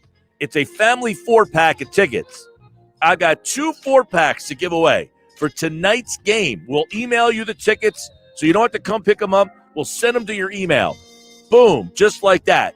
Hit me up on the text board, 609-403-0973. All you got to do, tell me who the Flyers are playing tonight. First 2 people that do it go into the game tonight. 4-pack of tickets. They're great seats. I know people who went to the game last night. Some of our listeners said, man, these seats were great. Great seats tonight, 4-pack. Tell me who the Flyers are playing, 609-403-0973, 609-403-0973. Who are the Flyers playing tonight? First 2 people in, right? 2 4-packs, Josh? 2 4-packs, Josh says. First 2 people in, you're going to the game tonight with a 4-pack. So, who are the Flyers playing tonight? That's all you need to tell me. 609-403-0973. 2 4-packs, giving them away right now. Who are the Flyers playing tonight? First 2 people in, bam, you're in. I will have Flyers tickets to the season finale against the Devils for Monday night. I will have them on Friday's show here on the Sports Bash. So if you don't win these 4-packs for tonight's game, I will have a 4-pack of tickets for Monday night's game, which is the Flyers season finale, believe it or not. All right, so if you want to go to the game tonight, tell me who they're playing, 609-403-0973. First 2 in, you win. All right, let me get some more of the video messages that were coming in. This is funny. Mac the Trucker, same old tune every season on the Cowboys. People expect him to be great, and they continue to suck. Mac, I agree with you to the most part. I think the Cowboys have the most talent, but whatever reason, it doesn't translate. The Cowboy fans are great, too. They are the most – Eagles fans are irrational in the opposite way. Eagles fans always think things are worse than they are. Cowboys are on the opposite side. They think everything's better than it is. This guy's great. That guy's great. He's great. We got this guy. Well, you haven't made the playoffs 3 out of 4 years. Maybe you're overvaluing the talent on your roster. You think? Jeez. Like, I get it. You like the players you have. Your team stinks every year. Like, 30 years, the Cowboys haven't been good. Well, we got this guy, and he's great, and that guy's great, and this guy, we draft this guy. You're great at drafting. You have great talent, and yet you stink. Well, we had injuries, and the refs hate us. Holy moly. Like, it is like the complete psycho opposite of the Eagles. The Eagles are irrationally negative. This guy stinks. That guy stinks. He stinks. That guy's awful. You just won the Super Bowl with all these guys who you say stink. Roseman, he's the worst. You won the Super Bowl. Darby, he sucks. You won the Super Bowl with Darby. Mills is awful. You won the Super Bowl with Mills. Like, the difference in the fan bases is hysterical. The Cowboys are just delusional on one side, and the Eagles are irrational on the other, which makes it a great combination. Like, I don't know. Which one would I rather be? Delusional or irrational? Probably irrational. No, definitively irrational. I mean, at least being irrational, I'm more apt to being wrong. Like, if I'm being irrational and my team's good, I feel better about it. The Cowboys are delusionally feel that they're actually good. And I say, the team has won like 2 playoff games in like 30 years. 30 years. I mean, for God's sakes, can you imagine? Can you imagine the outrage if the Eagles had won like 2 what are the Cowboys won like 3 playoff games? I say 2. It might be 3. Right? I think they won 3 playoff games. We're talking like 30 years though. I mean, the last time that, and look, I don't disagree with what Jeff said. I think they have the best talent. I don't know that they're going to win the Super Bowl. I think that's a little irrational. But let's see. They won a playoff game in 2018. They have not made the playoffs 3 out of the last 4 years. They won a playoff game in 18. They won a playoff game in 14. They beat the Lions. If you beat the Lions in the playoffs, does that really count? And they won a playoff game in 09. So they've won 3 playoff games in 20 years. 25 years. Sorry. I slighted them. They won 3 playoff games. The last time they won a playoff game before 09 was in 96. So they won a playoff game in 96. They lost one. They lost one. They lost one. They lost one. They lost one. They lost one. They won a game in 09. They lost one. They won a game in 14. They lost one. They lost in 16. They won a game in 18. They lost in 18. So they have 3 playoff wins in the 2000s. 3 in the 2000s. No, they won 4 since they won the Super Bowl. They won a game in 96 in the wild card, and they won 3 in the 2000s. They won 1 in 09, 1 in 14, and 1 in 18. In the 2000 to 2010s, they won 1 playoff game. So I get what the people are saying on the video. It's hard to agree that they are going to be the team that wins the East because they stink every year. It's comical. But they have the most talent. Right? You go back through that. In 18, they won that game against the Seahawks, 24-22. In 14, they won the game against the Lions, and they lost the game against the Packers. That was the Dez Bryant play. They were 12-4 that year. They should have done better. We talk about the Eagles and their record and all the stuff. The Giants, the Cowboys have won double-digit games. Double-digit games. 1, 2, 3, 4, 5 times in the 2000s. 5. I mean, the Eagles won double-digit games 5 years in a row. And they've only done it 5 times in 20 years. It's a perpetual laughable organization. Right? It's essentially a laughing stock. And yet, I agree that they're probably the most talented team in the division this year. Nick Foles has more playoff wins, Jalen lists on YouTube. Nick Foles has more playoff wins than the whole Cowboys organization for the whole 2000s. Think about that. The Eagles won more playoff games in one season than the Cowboys have in 25 years. Now, I know you want to go pre-25 years. It's a different conversation. We're proud of you. You get a hat tip. Sure. But in the last 25 years, laughable. Absolutely laughable. However, to go back to what we were talking about earlier, what Jeff Nadu said on the show, that they probably are the favorite in the NFC East. Jalen says, I think they have the greatest talent. I just can't imagine them beating some of the top NFC East team or top NFC teams. Any world where you see them beating world where you see them beating Brady in Tampa. You know what? I'm going to go through the NFC teams here in just a little bit. I heard what Keyshawn said this morning about where he has the teams ranked in the NFC right now. Now you have the drafts over. That second layer of your roster building is now over. That third layer is about to come, where the June 1s are going to start to get cut here in a little bit.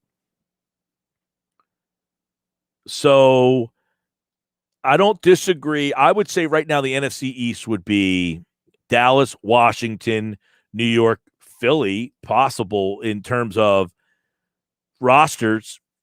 But, injuries are always, you take the injuries out. So I would say Dallas, Washington, New York, Philly would probably be just rosters. Now, here's the difference. I think if Philly's offensive line's healthy, they have the best offensive line. If they have a healthy offensive line, you could conceivably say that's good enough, because I think the 4 teams' rosters are pretty comparable. Nobody has this great roster. I think Dallas is clearly the best quarterback if he's healthy. That's another question. Andrew DiCecco is going to talk more football with us on the other side. Football at 4 is on the way. Sports Bash is live, 97.3 ESPN. We got winners. We got winners. Joe Fermain and Andy Garcia. Andy Garcia was good in a bunch of roles, but he's going to the Flyers game tonight. Joe Fermain, Andy Garcia, Flyers ticket winners. Congratulations. They're going to see the Flyers play the Pittsburgh Penguins for the final time this season. They beat up on the Penguins last night, 7-2. Where's that been all year? Flyers Penguins tonight, 97.3 ESPN's coverage at 7. Kevin Durso, 6:40 tonight from the center.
Football at 4 is powered by the Inside the Birds podcast, and it is brought to you this hour by PropSwap, America's sports betting marketplace. Buy and sell your sports bets with the best odds in the country. Get them at PropSwap.com or download the PropSwap app today. What's going on, everybody? Mike Gill with you. Andrew DiCecco is here. I know he is chomping at the bit to recap this draft just one more time, and we'll get his thoughts on all the picks and everything that went down inside the division, the Eagles and more right now on the Boardwalk Honda Hotline with Andrew DiCecco, Football at 4 here on the Boardwalk Honda Hotline. What's up, Andrew? Hey, Mike. How's it going? It's going good, man. I've been looking forward to this conversation because there's a lot of guys in this draft that, quite frankly, I think a lot of people just don't know enough about. People are just throwing opinions out based on need. Oh, they didn't get a corner, or they didn't get enough corners, and I don't know enough about this guy. So it's great to have you kind of break down the picks for us. And I want to start with Thursday night, where they went Devonta Smith. They traded up there. And now Howie Roseman has kind of come out and suggested that they tried to move up to 9 to get this guy. It sounds like Smith was clearly the guy. It almost sounds like they would rather have had Smith than the two corners. Yeah, I mean, and we don't know whether to take that at face value or not. Obviously, they're going to say that now that the pick's been, now that Devonta Smith's an Eagle and it's already been done. But, I mean, you got to give credit to Howie Roseman for navigating the draft board. He played it well. He got the receiver that he wanted. He didn't panic, remained patient, knew where he needed to go in order to make sure that he secured that pick. And he added a difference-making playmaker to an offense that's going to add another layer to an offense that really didn't have a whole lot to get excited about outside of Miles Sanders and a couple of the young receivers that had some intrigue. Yeah, obviously Smith, is getting rave reviews from all over the place. So they really couldn't go wrong, as we mentioned. When they were at 6, they moved back to 12. They end up with 10 to get Devonta Smith at number 10. I think they get pretty good marks there. Let's go to round 2. Landon Dickerson's the pick at 37. What kind of grade did you have on him, and are you perplexed? Do you like the pick? What is your thoughts on what they did in round 2? Yeah, I did like the pick. I had a second-round grade on him. Obviously, I always felt that, going in through the pre-draft process talks, I thought that the Eagles' offensive line certainly needed some work, and they finally, they invested premium capital, so they obviously agreed with, my assessment there. And were it not for the ankle and ACL injuries, he would have been a first-round pick, Landon Dickerson. And when you look at his build, 6'5", 333, very fluid player, very strong, high level of intelligence. He's got the mean streak. He can play center or guard. This year, he's going to be a guard, but I think he's going to be the heir apparent to Jason Kelce in the future. He just adds a lot of value to the trenches. And I think the way that to look at it is, he may or may not be ready for the start of the season. I actually do think he will, but he's going to add depth, formidable depth there, and be able to step in due to injury, or he could possibly supplant an Isaac Seumalo at guard and then certainly take over full-time next year. They need to start rebuilding the trenches, and this is a good look into the future. Right. Do you project him to play center or guard?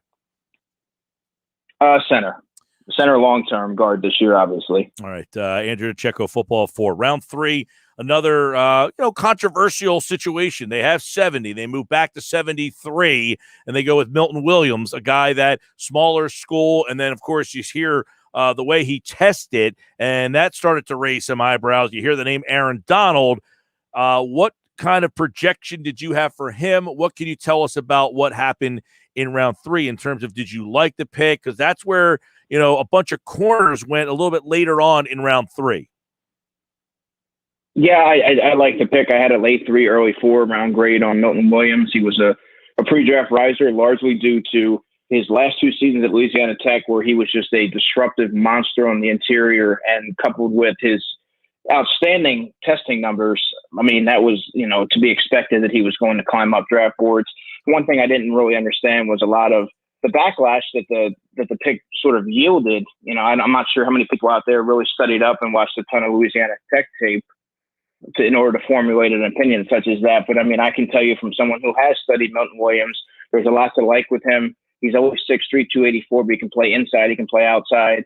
He's not right. He's not quite ready to be a 3-down defender initially. He has to add some weight, develop his playing strength. But, I mean, if he's able to refine his skill set and develop that play strength and get adjusted to the speed of the NFL this season, where he can play behind Fletcher Cox and Javon Hargrave, he's going to be just fine. He's going to be a rotational tackle this year. He's going to provide.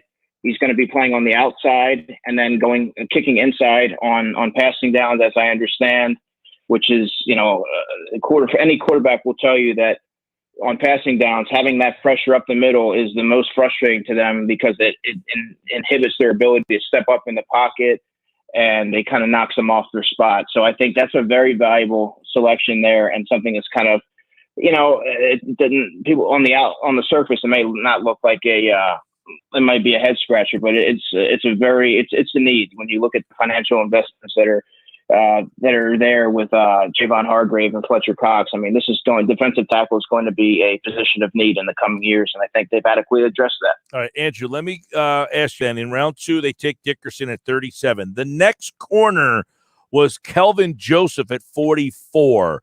Would you rather today be sitting here saying they have Landon Dickerson or Kelvin Joseph? Or Asante Samuel, who was taken at 47? Landon Dickerson's a better football player than Kelvin Joseph. Okay, Kelvin Joseph started 9 games last season, very raw, has a lot, tremendous ball production last season, but there hasn't been enough. I didn't see enough personally that would warrant a premium second day pick invested at the corner. I mean, that's the classic case of reaching out of need versus taking the best player available, and I think the Eagles did that. Kelvin Joseph may end up being a good player, but, I mean, he's more of a raw prospect. The Eagles need a plug-and-play guy right away. And I'm not sure how much of a high impact he's going to have for his career based on his skill set and the limited sample size that we have. There's just not enough there to warrant, they definitely should have went with him at 37. Asante Samuel, were you okay passing on him as well? Yeah, I mean, Asante Samuel, he can play, he's a nickel corner likely, but he can play outside as well. I mean, he's a bit of a tweener player. They passed on a position of need, and they took the better player. And when you look at the value that Landon Dickerson can provide as a tackle or as a guard or a center, and be one of the top players at his position in the next year or so, he's that good. If he's able to stay healthy, and that's a big if. Yeah. But if he's able to do that, it's going to pay off immensely. All right, let's go to 3 because they end up with Milton Williams. There was some conversation this morning. Roseman almost, I think, admitted that there was but the disagreement between McNeil, the D tackle from North Carolina State, and Williams, who they ended up with. Now, McNeil went the pick before. They ended up with Williams. Which of those two did you like more? Williams, from an athletic standpoint, just his ability to push the pocket and be disruptive on the line of scrimmage, and his strength at the point of attack, and what he can end up being. I think he hasn't scratched the surface of his potential.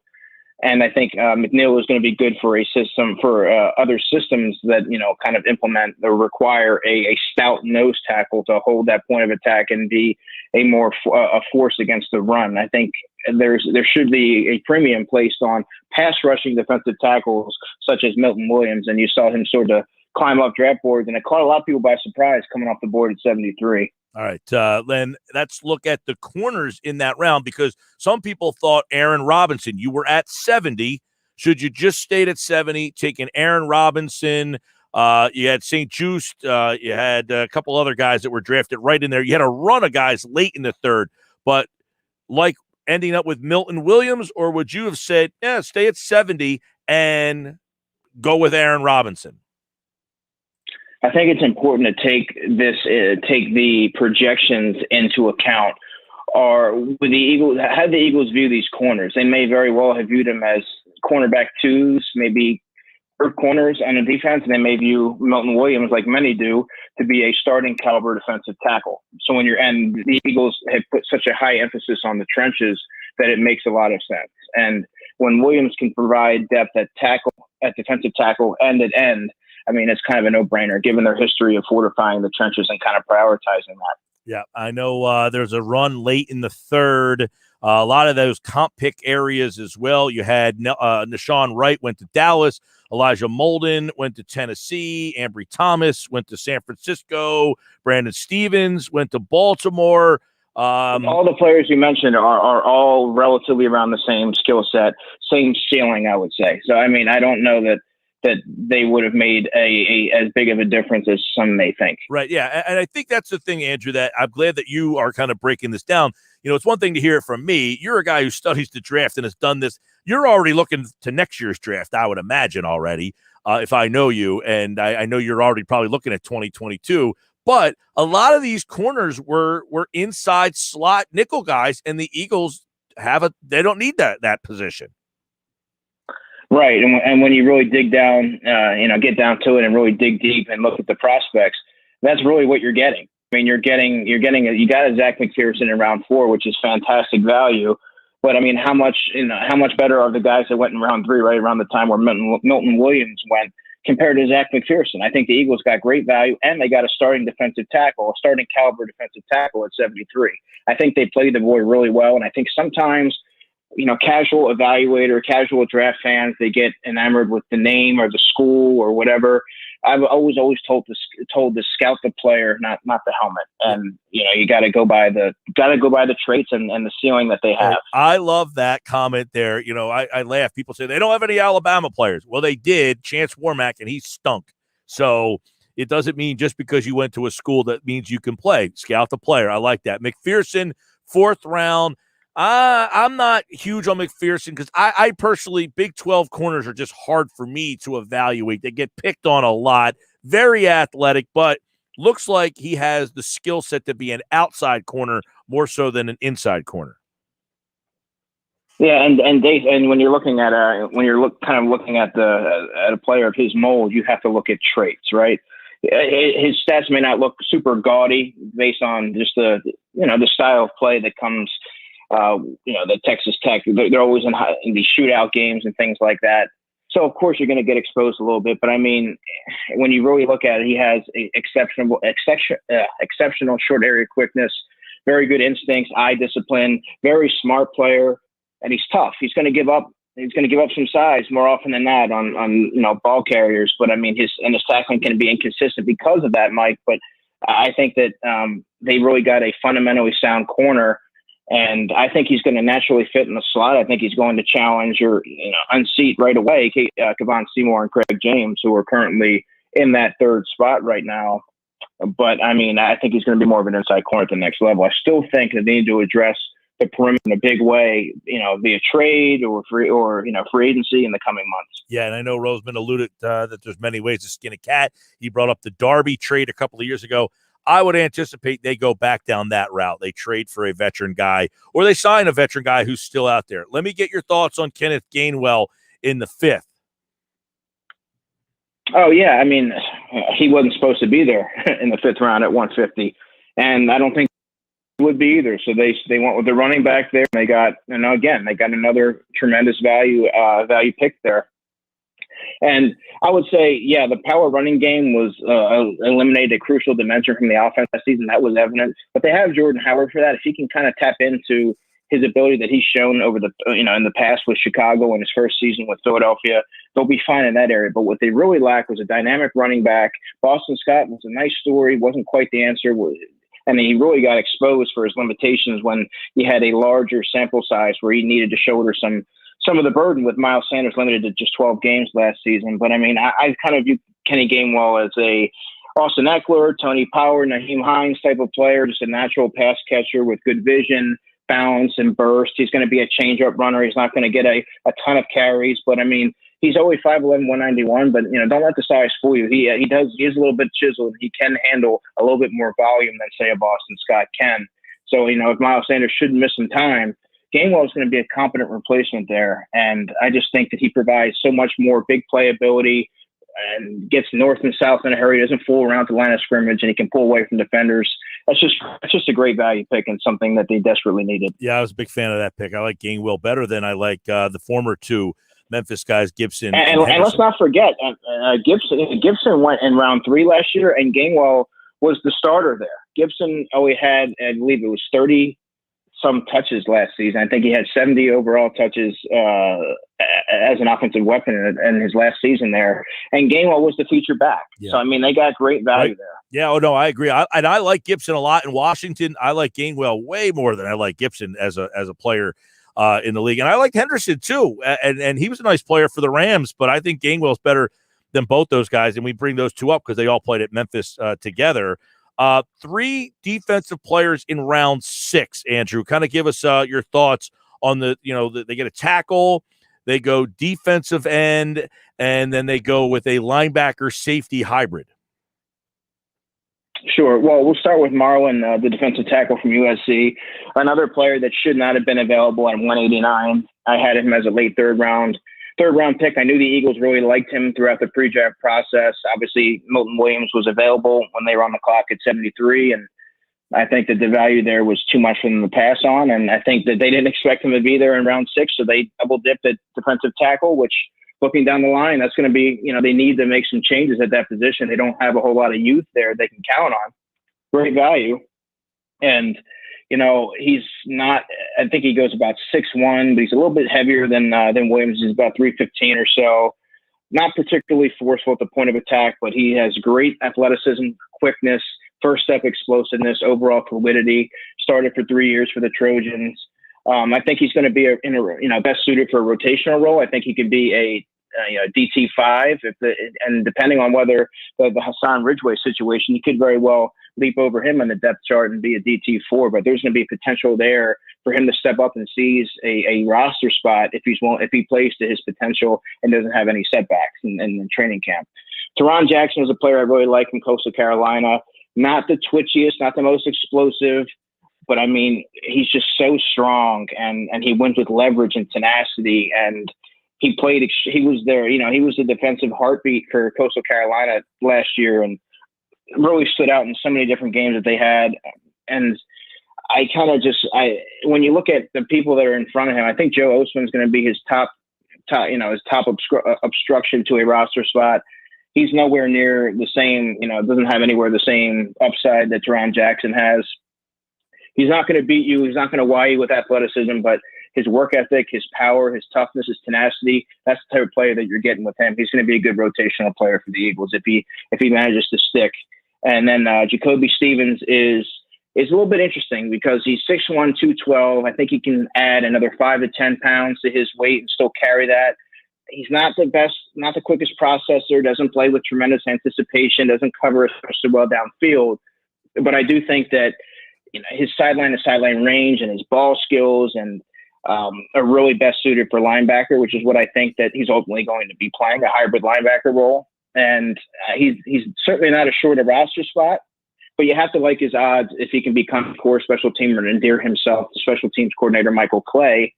And in doing that, he can double as an interesting back end of the roster project while he continues to, refine some of the other nuances of his game and get adjusted to the next level.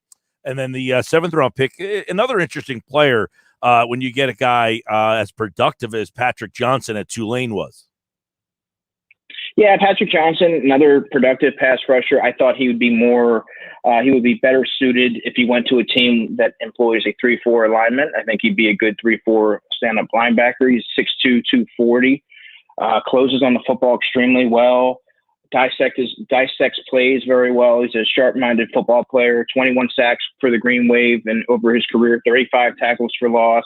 I think that in Philadelphia, I think he's ultimately going to be a Sam linebacker. So we'll see how he's able to adapt to playing linebacker at the next level. But I mean, when you're looking at day 3, late in day 3, you're drafting on traits, and I mean they got a guy that has all the traits. Now you just got to see if he's able to make the transition and kind of steal one of those last spots. Real quick, any of the undrafted guys they just brought in stick out to you? Well, none of the names, they're not officially, etched in stone. They're not stamped yet, and they haven't been announced. But, I mean, some of the ones that you started to see reportedly were Trayvon Grimes and Jamie Newman. Trayvon Grimes is 6'4", 220. I had him as a 7th round. Had a 7th round grade or a priority free agent grade on him. Former 5-star recruit, Ohio State signee, 3 seasons at Florida. His best season was last year. He had 38 catches, 589 yards, 9 touchdowns. Good red zone option. Excellent catch radius. He has a 77-inch wingspan. He's a bigger frame wide receiver than anyone that they currently have on the roster, runs with a purpose after the catch. Now, the negatives. He really never took that next step at Florida. He was kind of caught in a logjam with some of these guys like the Tyree Clevelands and some of those other guys that went last year, Freddie Swain, and he just never took that next step. And his route running needs some work. He doesn't play to his time speed. I believe he ran a 4.47 in his pro day. He doesn't play to that, and he sometimes will have a struggle to, as big as he is, disengaging from the more physical corners. So I see a lot of people on social media writing stuff like he's guaranteed a roster spot. He's going to be a lock. He's going to be our X receiver. This, that, and the other thing. I've been doing this a long time, and I've seen a lot of these undrafted free agents from the Afani Momas. So all these different guys come through here. Let's see how he does after a series of practices and going against NFL corners before we jump to conclusions. The traits are there. Let's see if he can. He, just like so many of these young, intriguing players, can actually put it out on the field. Yeah, I know. This is always that time of the year where you find that guy that you kind of like, and that you're like, hey, let's see if that nobody found this guy. We always like to find the diamond in the rough. That's kind of the way it goes. Andrew, give me your thoughts, kind of an overview of what Dallas did. I mean, I like Dallas's draft. I mean, they got a linebacker in Micah Parsons, and I think that they really needed to. And Jabril Cox, I mean, they got two linebackers there, so they're ready for their replacements. I really like those are the ones that really stood out to me, and I think that they set themselves up for, and Kelvin Joseph. I mean, we talked about him. He had, and there's going to be varying opinions on what his upside could ultimately become, but I do like what they've done, on paper to sort of address and fortify that defense that constantly cost them games. It hasn't really been the offense as so much as it's been the defense squandering leads and things like that. So I thought they've really added a lot of young building blocks, at least on paper. Yeah, right. And Cox, and obviously we mentioned in the third round. Now Wright was somebody I had as like a seventh rounder, an undrafted free agent. So that one was a bit of a head scratcher to me. But I mean, hey, who knows? Maybe there's somebody that some scout pounded the table for him, and now he's a Cowboy, so we'll see what he can do. Right. They drafted him. So you had a 7th round grade on Wright. He got drafted in the 3rd round, Nashawn Wright. He was the Oregon State kid. And we talked a little bit earlier in round 2, they went with Kelvin Joseph. And I know a lot of Eagles fans were saying, look, we didn't get a corner. And you said Kelvin Joseph you would not have preferred over taking Landon Dickerson, correct? Yeah, certainly not at 37. That's extremely that was a bit of a reach even by Dallas when they got him, I think, at 44. That to me, for you're taking a player at 44 based off of a projection. There's just such a limited sample size there to feel comfortable and knowing what he can ultimately become. There's not enough there in my opinion. Yeah, and you say don't grade the player, not the helmet. The next corner from Kentucky who can play in the NFL will be the first one, I think. That being said, it doesn't mean that Kelvin Joseph can't play, but I'm like, man, if you're a team that has corner problems and you're hitching your wagon to a corner from Kentucky, that's a tough sled there. What about the Giants? Because I thought the Giants were interesting, Andrew. I was so intrigued because we talked about, like, could Philly have gotten the deal that the Bears got that the Giants got with the Bears if they stayed at 12 and didn't move up to 10? They would have been picking 20 and then had a 4th potential first-round pick. So I like the fact that the Giants did that. But what did you think about taking Tony at 20? Well, if anyone listened to our Inside the Birds pre-draft, our mock cast, I mentioned that Kadarius Toney was a player that I felt was going to be drafted a lot earlier than many thought. By the way, like I said, Mac Jones did not go number 3 overall. I thought he would tumble, and sure enough, he did. But that's a story for another day. But I thought Kadarius Toney, based on, again, people are going to become enamored with he's the modern day weapon. What do you do with him? You can do so many different things with him. You can put him out of the backfield. You can align him all over that. He's all over the offense, and he has tremendous speed and run after the catch ability. And I have a feeling that he's going to be a player that plagues the Eagles for a number of years. Ojulari, great value at number 50. I mean, some had him as a late first, early second. Yeah. Aaron Robinson, to me, I used the nickel corner. I thought that they need to upgrade their corner situation seemingly every year, so they can't go wrong there. Emerson Smith, to me, was one of the better picks of the 4th round. I think that the kid from Northern Iowa, the pass rusher, and I really like what he had, his skill set that he has to bring to the table. And he's another person that I think you get him into a room and get a coach and get an NFL support staff around him, and he's really going to develop nicely and provide some nice pass rush for them. Yeah, and then, of course, Washington, which is interesting because this is a team that won the division. I thought Washington just made, good team picks. Like, they weren't – when your draft is boring, that typically means you did a good job. Yeah. I mean, Davis, the linebacker, he's got that Ron Rivera. He fits that Ron Rivera mold. He's a tough, hard-nosed linebacker, fundamentally sound, has a high ceiling. I really like the corner from Minnesota that they got. He's 6'4". He's got tremendous length. A key move to me for them was getting a Diami Brown, the wide receiver from North Carolina, at 82. He adds another vertical dimension to their offense. He kind of compares favorably to me to a Terry McLaurin.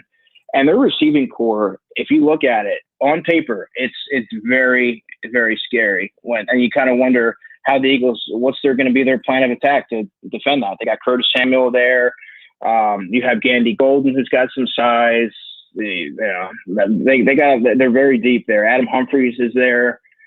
So how do you really defend that? And now they got another guy to take the top off of the defense in Brown. So, all right, there you go. A little breakdown of all the teams' drafts in the NFC East from Andrew DiCecco, and he, like all guests, appeared via the Boardwalk Honda hotline at Andrew DiCecco and DiCecco NFL, and of course, he, like all guests, appeared via the Boardwalk Honda hotline. All right, Andrew, I know the draft is over and we are sad, but a lot of off-season building still to come. Oh yeah, it's always a work in progress. All right, man. We'll talk to you on Friday. Sounds good, man. Take care. All right, there you go. Andrew DiCecco here on the Sports Bash of the Boardwalk on the hotline. Yeah, I the things that he mentioned, we'll kind of recap what Andrew said. A couple things that stood out to me for the people who were kind of pounding the fist for taking corners and that. Andrew, again, he kind of agreed. He thought Dallas really reached at with two corners. One he had as a 7th-round grade that went in the 3rd round, and the Joseph pick was another guy he said thought he fit with what Philly needed. He's more of an inside corner. So good stuff from Andrew, as always. Very good on the draft, and I'm sure he's already ranking the 2022 prospects. Back with more Sports Bash Live, 97.3 ESPN and the free mobile app.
4:34 here on the Bash Tuesday. We want to take you till 6, of course. And coming up in 5 o'clock hour, it's a Tuesday with Thompson. The PT's here. Frank Klose will be live from Citizens Bank Park. So we'll continue the football conversation until we get to that portion of the show. You can text in your comments on the NFL and the draft, 609-403-0973. Brett, I agree that Nelson would be a good signing for the Eagles at the CB2. I just don't know. I mean, he's going to have a market, I would imagine. You know, a lot of these teams didn't want to make signings. Now, I don't know about Nelson, though. He was not a free agent. He was not a regular free agent. So I don't know why he hasn't been signed yet. You don't lose a comp pick for a guy who gets released. He was released by Pittsburgh, right? He wasn't a free agent. So the Nelson thing is interesting to me. Why is Steve Nelson available? I don't have that answer for you. I have not read. All I know is this, is that Nelson was released because of a cap casualty. That's the reason why he was released. He was not a free agent. So you would not lose a comp pick for losing him. I know the Steelers tried to give him a chance to make a trade, and it's just a cap move here. So you would imagine that he could sign with anybody and you don't lose a comp pick there. I know there's a bunch of guys out there that were free agents, but that deal has now, that date has passed. So I keep getting asked about Steve Nelson, and I don't have an answer as to why no one has been picking him up. Maybe he hasn't got an offer he likes yet. Yeah, that's a possibility. Let's see. What else we got here? This one is from Jalen. Says, does Andrew have any understanding? I should have asked Andrew this, but Jabril Cox in the 4th round, scheme fit issue. In round 4, the Eagles went corner, and I know that they said they had a 3rd-round grade on McPherson, and we know how they feel about linebackers. So you got that whole situation in the mix, too, that the linebacker is not somebody that they're going to rank all that high on their board, and they said they had a 3rd-round grade on McPherson. I did hear Howie Roseman say that. So you got that. Let's go with Jay Koch is watching on YouTube. Most Milton stats at the combine were better than Aaron Donald's. I just hope he has violent hands like Donald. Yeah, that was the big story with Milton Williams, was that his numbers, I don't think he went to the combine. There wasn't a combine. So he had a pro day, and his numbers were just off the charts. They were in the Aaron Donald range and better than Donald's in many of the things that he did. He needs to add a little bit more weight. He's very athletic, and as Andrew mentioned, I think you're going to see him used in a role. Roseman said that he would imagine that he would be like a Malik Jackson. And Malik Jackson was on our show last year and was asked about playing defensive tackle and defensive end, and he said he preferred playing tackle over end. Williams, he said he would do either. So I think you'll see him play both of those spots, too. I don't think he prefers one over the other. Elliott says, Howie said the whole time they are building for 2 to 3 years time, but for some reason the fan base are shocked when he drafts for 2 to 3 years. Yeah. Look, Adam Kaplan was on with us about a week ago, and he said that very thing. You know, he essentially said that the NFL draft is about the future. It's not just about right now. And people don't take that into account. They want the team to get good for the next season. But this is what Adam Kaplan told us. The draft is not about this season. It's not like, okay, we're going to draft just for this year's roster and then cut the whole team. No, folks, it's the future. Free agency, as general managers have told me over the years, it's about right now and maybe a year after. The draft is down the line, and hopefully you get some help out of it this year, but it's really about down the line. Right. It's about down the line. You draft Landon Dickerson for down the line. You draft Milton Williams for down the line. Yeah, you're mad because they don't help your team now. But there's that whole need versus best player. And it is, we didn't need an offensive lineman or we didn't need a defensive tackle. They don't agree with your philosophy of drafting people. They, NFL teams, not just the Eagles, would say, as Adam Kaplan said, teams don't look at the draft as a way to help their 2021 roster. It's a way to help their organization long term. People have a hard time with that. We want immediate gratification. That's the lives that we live. We want everything now. We want everything to be fixed immediately. We have a problem at corner, fix it now. We have a problem at linebacker, fix it now. And the Eagles are essentially saying we didn't have anybody in the draft that we liked enough to fix our problems now. So we're not just going to draft a guy that can't play because we need help there now. Cody Cook is watching on YouTube. Cody says Sherman and Slay as a 1-2 combo with some great play from inside corners, and all of a sudden our secondary can handle a season and develop a lot of this raw, young, but talented group. Next year we go corner. See, there you go. Already, next year we go corner. First off, I don't think they have raw, young, talented. They've got Craig James and off the top of my head, trying to remember some of the guys that they have playing corner right now is yucky. Let's see. Who else? They've got Craig James. They've got Kayvon Wallace. Is he one of the corners on this team still? They've got Kayvon Wallace, Craig James, Michael Jaquette, Kayvon Seymour. He's the other guy. Yeah, there's not a lot of talent at that corner spot. I mean, Richard Sherman is going to get paid way too much money. I don't think the Eagles have the kind of don't have the kind of money right now to bring in a guy like Sherman. I wouldn't think anyway. You know, we talked about it earlier that he's probably going to get around a 2-year, $20 million type of deal. I don't think the Eagles, unless they figure out Roseman figures out a way to spread it out and do something like that. All right, let's bring out one more comment here from the video board. And let's see. I would use this one, but there's poor language in it, so I can't bring that up. But it says, it's obvious the front office knows this team ain't doing bleep this year.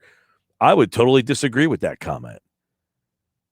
I would think that the Eagles feel that this team, and Sal Powell said it on our show a week ago, they feel this team can compete now. So, Jay, I don't agree with you, but I appreciate you watching, and I appreciate you chiming in.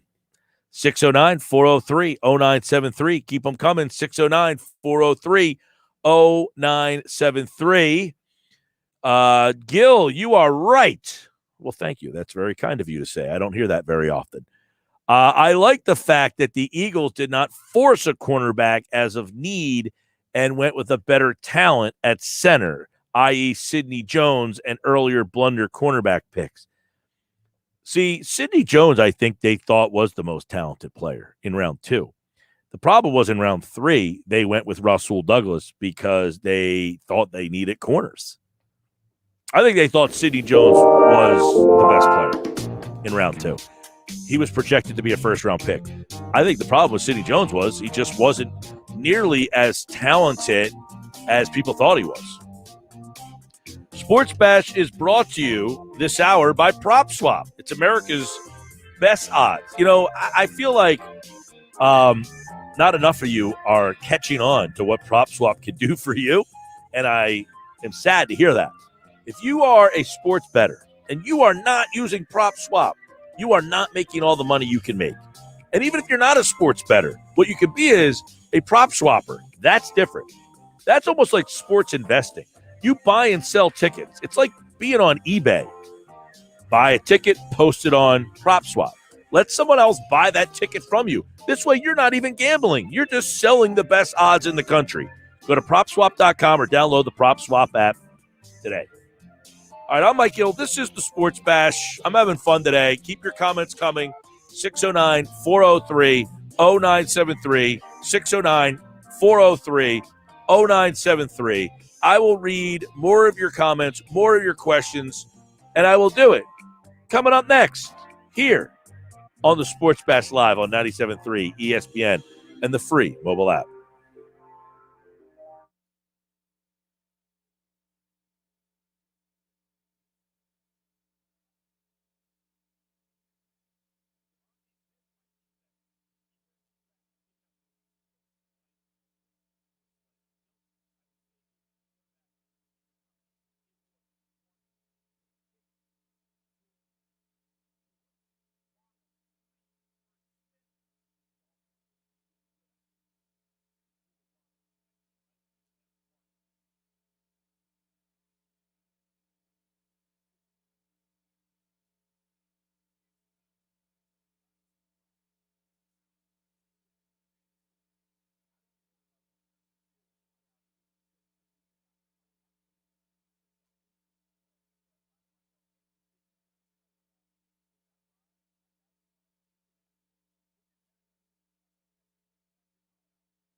All right, 11 to the top. We take it till 6. Josh tonight's got Emery Hunt, really good on the draft, and Kevin Durso, our Flyers insider, getting you ready for Flyers and Penguins, which is happening tonight on 97.3 ESPN. We just gave away tickets to that game tonight. Earlier in the show, we'll have Flyers Devils tickets later on in the week. So, listen for that on Friday here on the Sports Bash. Look, hey, if you haven't been to a Flyers game, you haven't been to a sporting event all year, I know they're out of it. I'd go. I have no problem going to a game that has Zippo meaning to it. I don't care. And the Flyers, they played well last night. They won 7-2. Although I will say this. I get it. I would imagine, see, I have YouTube TV, and this is where it bit me last night. So my pantheon of game watching last night was Phillies 1, Sixers 2, because they started at 9. So I went Phillies from 7 until 9, and Flyers I didn't even really have on my radar. But the television pantheon was completely different. Flyers were on was on NBC Sports Philadelphia. The Sixers were on NBC Sports Plus. And that means the Phillies got bounced over to the WB last night. And YouTube TV does not have the WB. What? No, the YouTube does not. YouTube TV, they have NBC Sports Philadelphia. They have NBC Sports Philadelphia Plus, but they do not have the WB. No, wait a second. Am I saying this channel wrong? Hold on a second. What is the channel that the Phillies game was on last night? Yeah. Because one time they were on Cozy TV. You remember that? And I have that channel. So I flipped to that channel last night. You know what was on? The Munsters. In black and white, for God's sakes.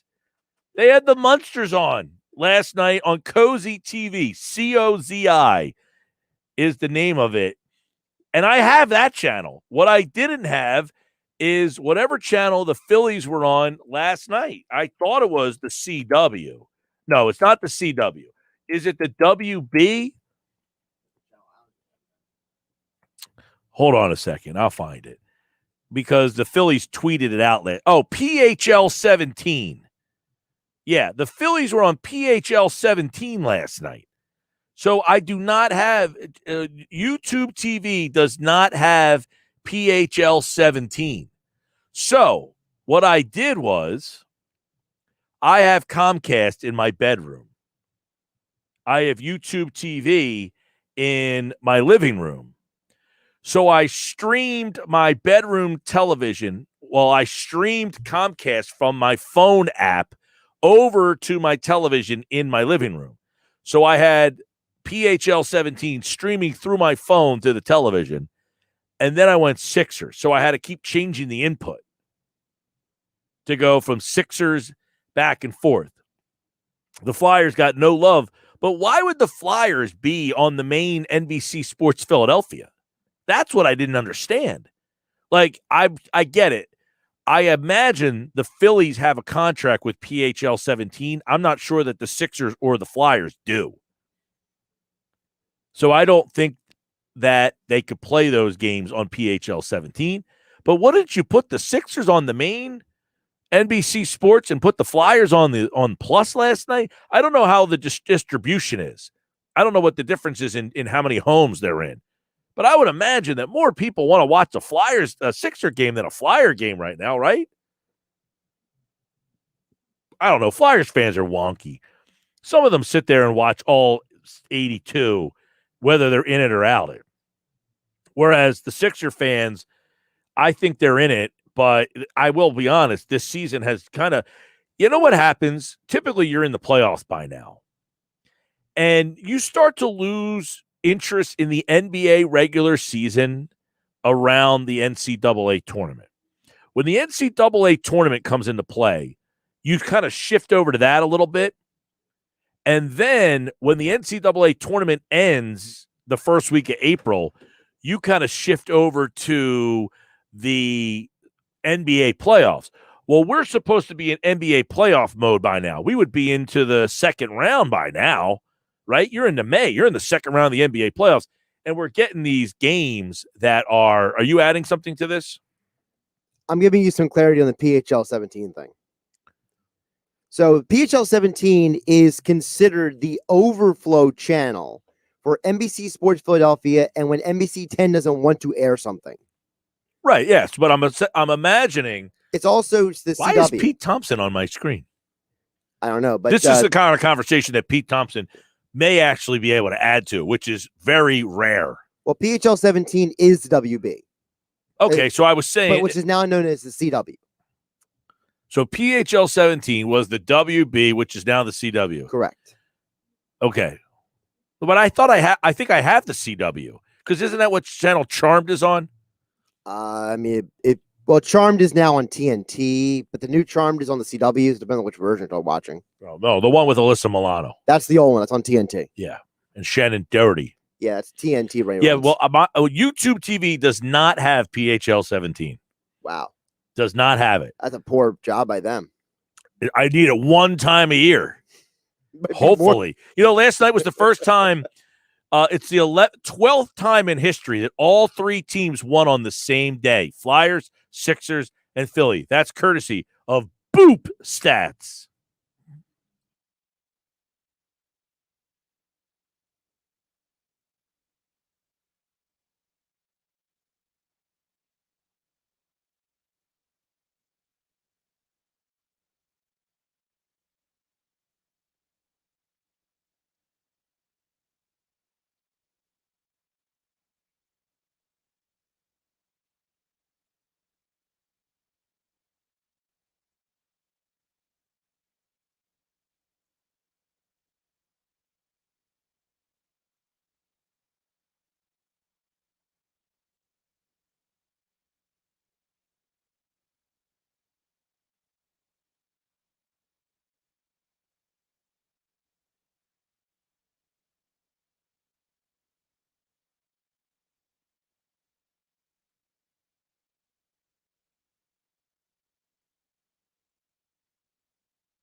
All right, 5 o'clock hour here on a Tuesday. It is time for Tuesday with Thompson. The PT is here. Pete Thompson, like all guests, appears via the Boardwalk Honda Hotline. It's brought to you by Clark's Moving and Storage in South Jersey. For your next local or long-distance move, Clark's Moving and Storage is your first call.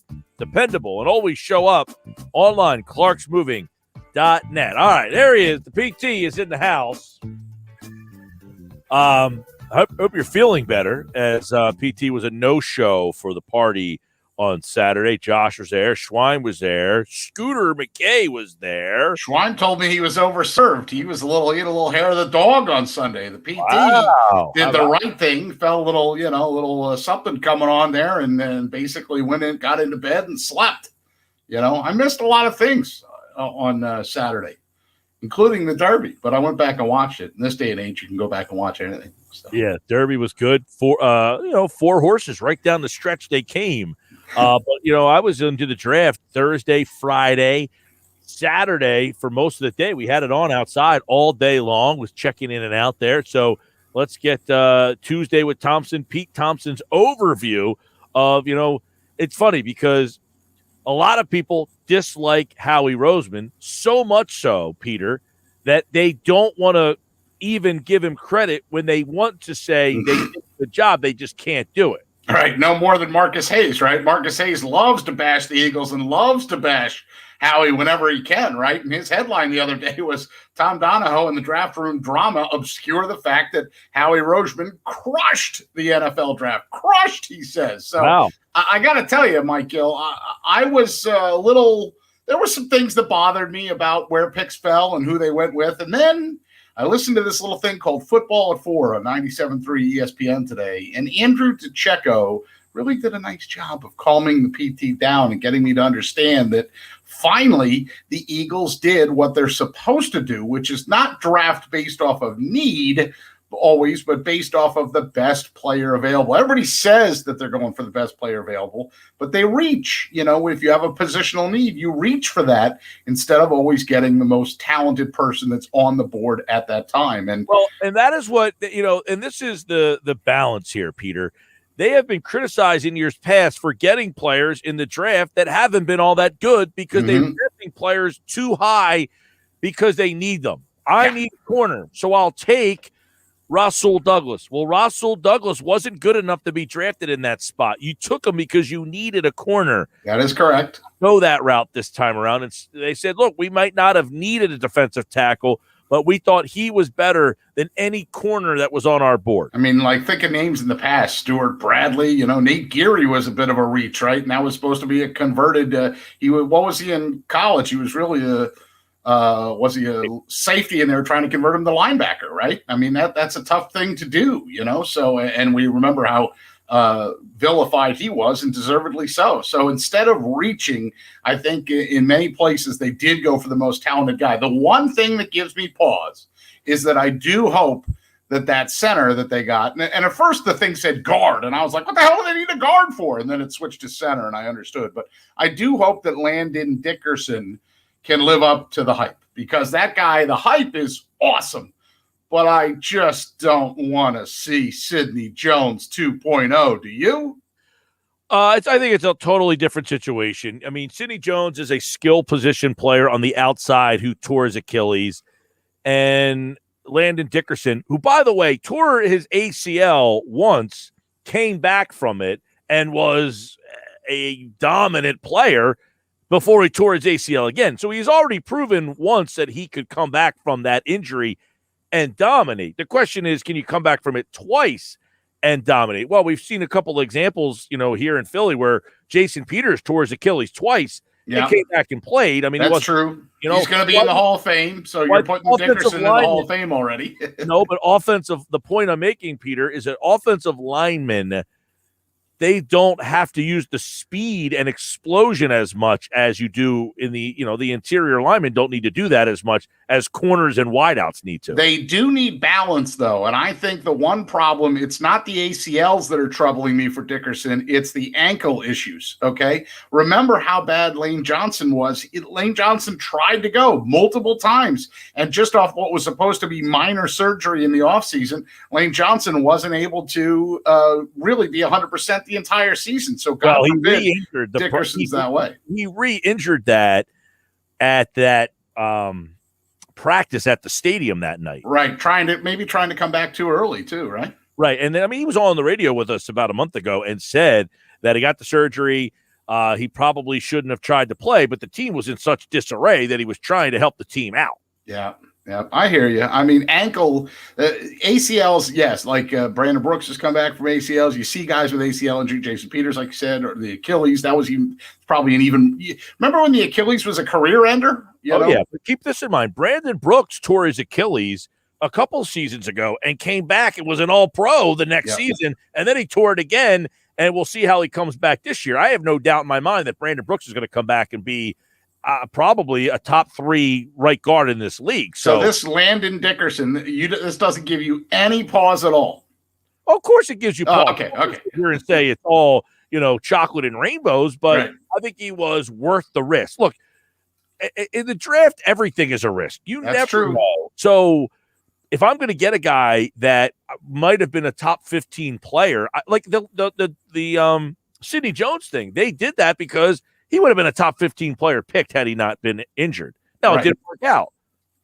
He's still in the league, but it's never really – I mean, I think he's with Jacksonville, isn't he? But he's never really been what they thought he was going to become. He is in Jacksonville. Landon Dickerson, I mean, if he ends up taking over for Jason Kelce and he's your center for the next 10 years, you look back at that. Now, the difference is, I look at it as I said, I don't think they need an offensive lineman in this particular draft. They have some decent linemen if they're healthy. They got some experience with the guys last year.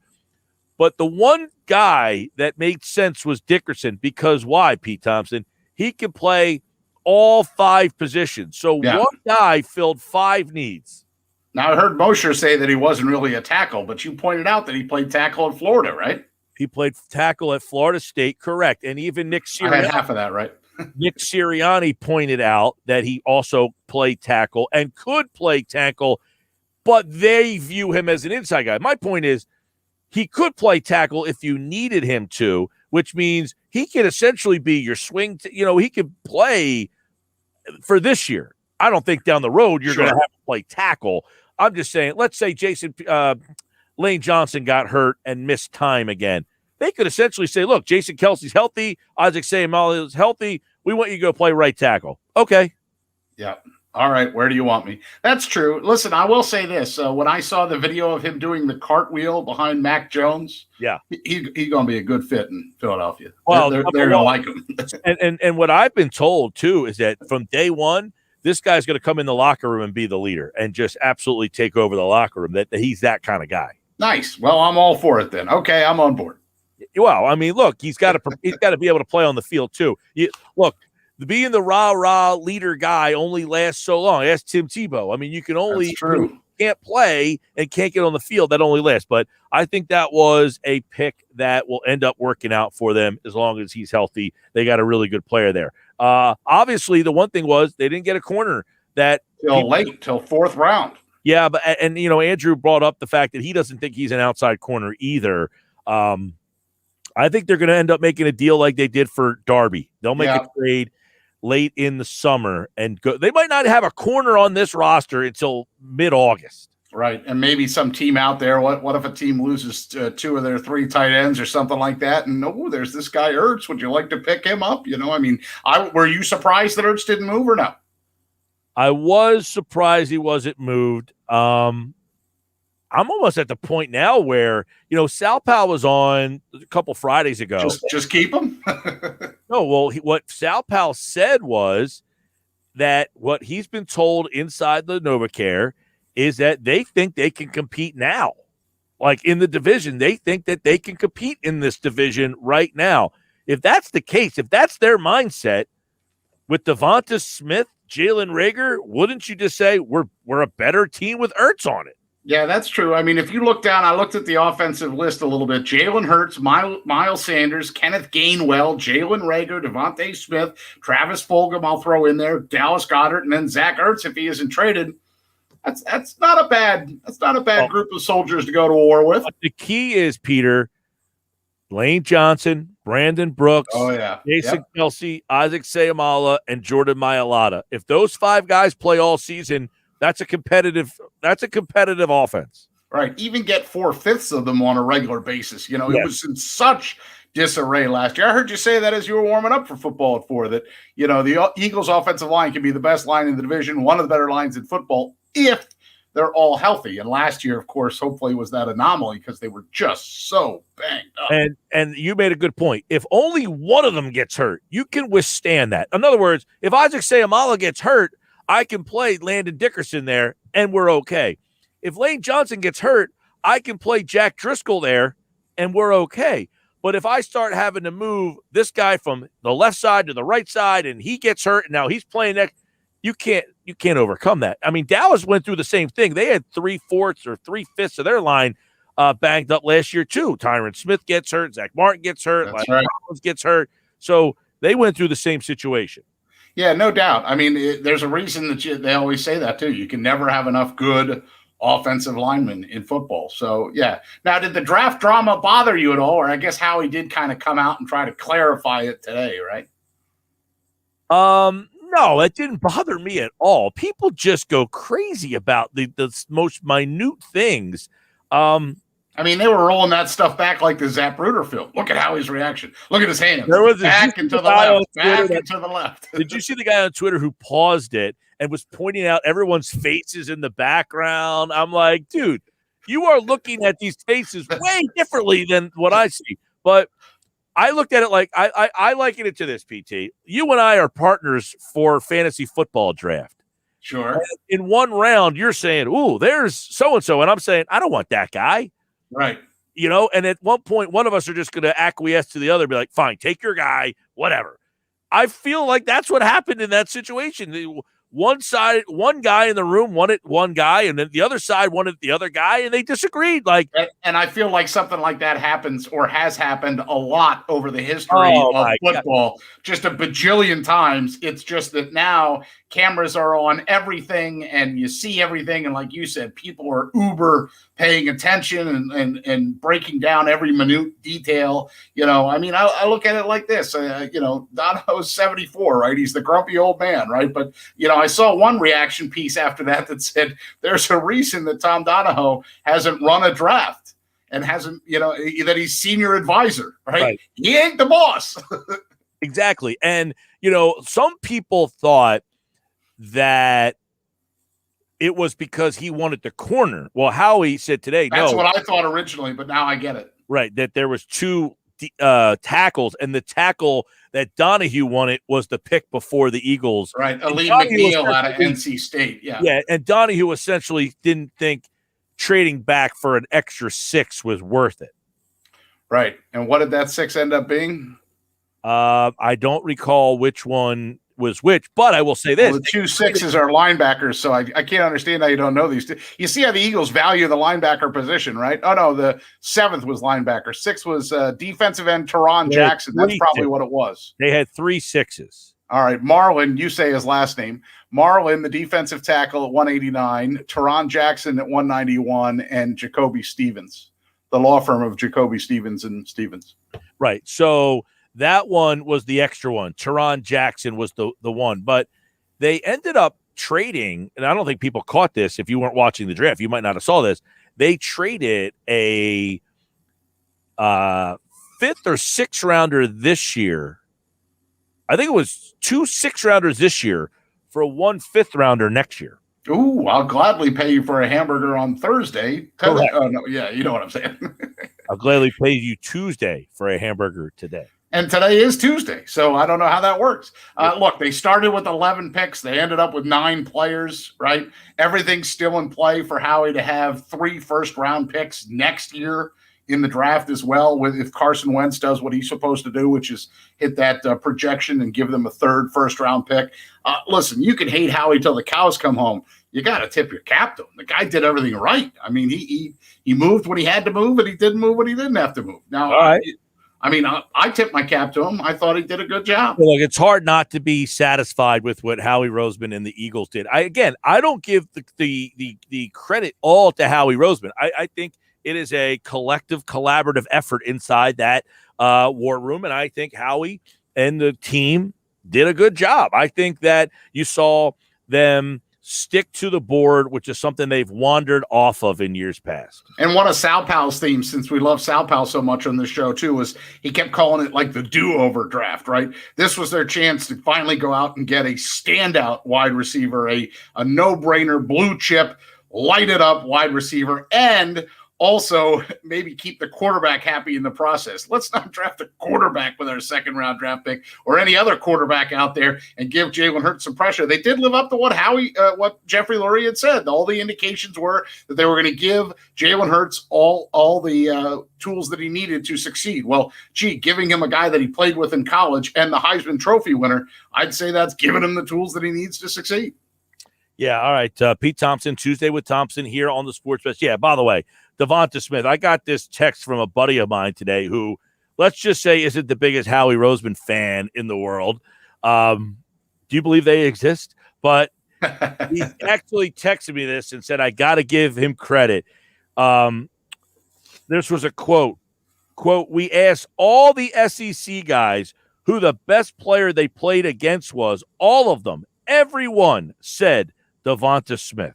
Yeah. I mean, yeah, that's it right there. You know, how can you argue with that? And like you and I talked about, if they had stayed at 6, Devonta Smith would have been even a sensible pick. Instead, they get a 22 first-round pick, they get a third-round pick, and then get the Heisman Trophy winner. And that third-round pick was a pick that the lower one of the two, like you talked about. I mean, everything, all the moves I thought came up right. All right, Pete Thompson here on the Sports Bash. I do want to get your thoughts on one thing. I saw this. This is a Flyers-related thing, okay? All right. I saw this in the New York Post. Okay? Wait a minute. Is this going to be the stat that I was going to blow your mind with? Because you already threw out my 2012 one, so you stole my thunder on that when you were going to break. No, it's no stat. Okay, go ahead. This was from the New York Post. We're hearing that it is no sure thing at all that Alain Vigneault will return for his third season in Philadelphia next year. Hasn't 2021 in Philly smelled a lot like 2017-18 in New York? And if not Vigneault, who in the organization is going to answer for the debacle that became Carter Hart? I haven't heard anything like that. In fact, I feel like Chuck Fletcher basically is giving Alain Vigneault a pass and putting it on the players, especially because he didn't do anything at the trade deadline, saying, you know, now there's only, yes, we've talked till the cows come home about how Giroux has the no-move clause. Voracek's contract might as well make him a no-move contract. But, you know, Kevin Hayes hasn't lived up to expectations. You know, Nolan Patrick hasn't lived up to expectations. The defensive core has regressed. Who do you put it on? You try to move the players and try to do what you can to switch things up and find different people in there. I haven't heard anything that indicates to me that the organization is not happy with Alain Vigneault. Now, the only thing I didn't say in that answer is maybe Alain Vigneault is not happy with the organization. Like, what the hell did I get myself into? I mean, wasn't it like Vigneault, you know, we had a good year in New York, and then, you know, a lot of it was, you know, he just grinded on these players, and, you know, it kind of went south quickly, which seems to happen a lot in hockey. It does. You know, what's interesting, too, is remember at one point when look, I think everybody agrees that, you know, and Billy Schwein, of all people, and myself talked about this on his show on Sunday. Not only did the team suffer from no heart, but they also had no heart, right? I mean, you could say that both ways. Carter Hart regressing, that's been a problem, right? That's been probably one of their biggest problems is that Carter Hart is not a franchise goalie right now that could steal them games, and he's banged up, right? But then the second thing is their attitude this year, for lack of a better word, sucked. I mean, they had no heart, no togetherness, no fire. You know, they never seemed to. It's essentially the same team from last year, which makes it so puzzling. Oh, it's completely baffling. I mean, literally all you did was you had the unexpected retirement of Matt Niskanen, but then everybody else that came back, they were supposed to be better, and everybody seemed to regress. I mean, everybody on the defensive core regressed again. Nolan Patrick regressed. Kevin Hayes. Remember when Kevin Hayes, signed the big contract? Everybody thought maybe that's too much money, but then, he had a great year last year, and everybody was like, "Oh no, Kevin Hayes was a great signing." Where's Kevin Hayes been? I mean, they benched. This is how much Kevin Hayes has gone into the crapper. They benched him on a night where he was supposed to get his 500th NHL game. And instead of that, they benched him and AV sat him down for a game. And then he did get his 500th the other night. But I mean, that's sending a message to a veteran. When you bench a guy when he's supposed to have a milestone, that to me says that, nobody is immune to what's going on with the Flyers right now. I mean, look, they won. It was unbelievable. And you know what the other thing is, Mike? They won last night when it didn't mean a bleeping thing. No pressure on them, not a stinking thing. They come out and play one of their best games of the season and win 7-2. Why can't you play like that when it actually counts, when it actually means something? Well, keep in mind, the team they were playing, the game, what's Pittsburgh playing for at this stage of the season? Oh, no, it meant a lot to Pittsburgh. Pittsburgh's playing for seeding. Washington could end up with the top seed. They're tight in the East.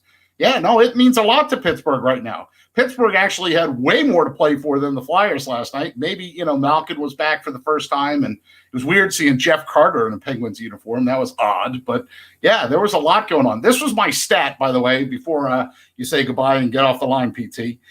Did you see the thing when they were officially eliminated from the playoffs the other day? I saw a graphic on the postgame show. It said a historic decade. From 2012 to 2021, they've been in the playoffs, missed the playoffs, been in the playoffs, missed the playoffs. You get the pattern, right? So for a decade, that's been the Flyers' pattern. They are now, lucky them, the first team in the NHL, NBA, NFL, or Major League Baseball to alternate playoffs and non-playoff years for 10 straight seasons. Put that in your pipe and smoke. That's a good one to leave with. I think so. Mediocrity. Hashtag mediocrity. Hashtag great decade. Hashtag I want my money back. Wow. Unbelievable. All right. Tuesday with Thompson at the PT973. Give him a follow. And he, like all guests, appeared via the Boardwalk on the hotline. He'll be back for happy hour Friday. Peter, see ya. Michael, take care. All right. There's Pete Thompson here on the Sports Bash Live on 97.3 ESPN. And when we come back, in case you forgot, the Phillies play tonight against the Brewers. They won last night. We got the mailbag for you. If you have a Phillies question you want to sneak in for Frank, 609-403-0973. Sports Bash brought to you by Matt Blatt Kia. They want to get you approved today. Matt Blatt Kia, 6211 Black Horse Pike in Egg Harbor Township. 97.3 ESPN.com Phillies insider Frank Klose joins the conversation, and he does it next.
All right, 528. Look at the Phils and the Brewers tonight. The Phillies mailbag. Frank Klose answers your Phillies questions. 609-403-0973. Phils and Brewhahas tonight is your matchup at Citizens Bank Park. Phils obviously with a 4-3 win last night. They hold on. Hector Neris, I would imagine, will not be available tonight. I don't know that to be certain, but I would imagine Joe Girardi would not be able to use his closer tonight. So they're going to be a little shorthanded in that bullpen as the Phillies back and forth. You talk about win-loss, win-loss, win-loss, win-loss. That's been the Phillies essentially since April 21st. They beat San Fran, they lost to Colorado. They beat Colorado, they lost to Colorado. They beat St. Louis, they lost to St. Louis. They beat St. Louis, they lost to St. Louis. They beat the Mets, then they lost 2 in a row. They beat Milwaukee last night. Now, tonight it will be Aaron Nola getting the ball. So you're hoping, Frank, for a win. That's not something that has happened with this team recently, though. Nola, Wheeler, Eflin, you typically have to win with those guys on the mound, but that hasn't been happening every single time out. But this is a game tonight. But overall, I mean, I guess over, what are we in, 29, going on to game 30 tonight, it looks like we are starting to see that this is a pretty mediocre baseball team. Yeah, I think the injuries have really hurt them a lot, and especially the fourth and fifth starters. Even if you look at the Phillies' record, even though the last few times out, the Nola, Wheeler, Eflin starts have not been sure bets, they've tended to do very well when the three of them are on the mound. And so hopefully now that they got this sort of bonus 6-inning start out of Vince Velasquez that led to a win yesterday, they can start to put some wins together. Yeah, we know. You know my feeling about when Vince Velasquez gets a start. So I will give him credit where credit was due. I thought he pitched well last night for the Phils, and obviously this team's got injury problems. You talked about Harper day to day, or do we think a possible trip to the IR will be the IL will be coming up? They seem to think that he'll be able to avoid that. At least that's the latest word we got, that it's a day-to-day situation. It actually dates back to when he got hit in the face, because after it hit his face, it deflected onto his wrist. And so this is a wrist issue. They say it's day-to-day. You know, the game he came back, you could tell something was off. And apparently it was that wrist. And so hopefully a few days rest will be enough to make a difference. Because let's face it, the Phillies really needed him. He was really, really hot. Still among the league leaders in WAR at this point in the season, along with JT Realmuto. Both of them were in the top 5. So they really need that production if they're going to actually go ahead the 500 mark. Frank Klose getting ready for the Phils tonight on his way to Citizens Bank Park. They're taking on the Brewers, who have been a little bit of a surprise team. Let me ask you about center field. Joe Girardi indicated yesterday that Nick Maton may get a look out there. I mean, that's how bad it's been. But would you look at Quinn and just stick him out there and give him extended at-bats here? At this stage, how would you kind of look at center field? Well, I think the fact that Quinn is starting now a couple days in a row, that really does change the dynamic of this competition, if you want to call it that. I tend to think Odubel Herrera has played himself out of it. The problem is they need somebody on the roster to replace him now.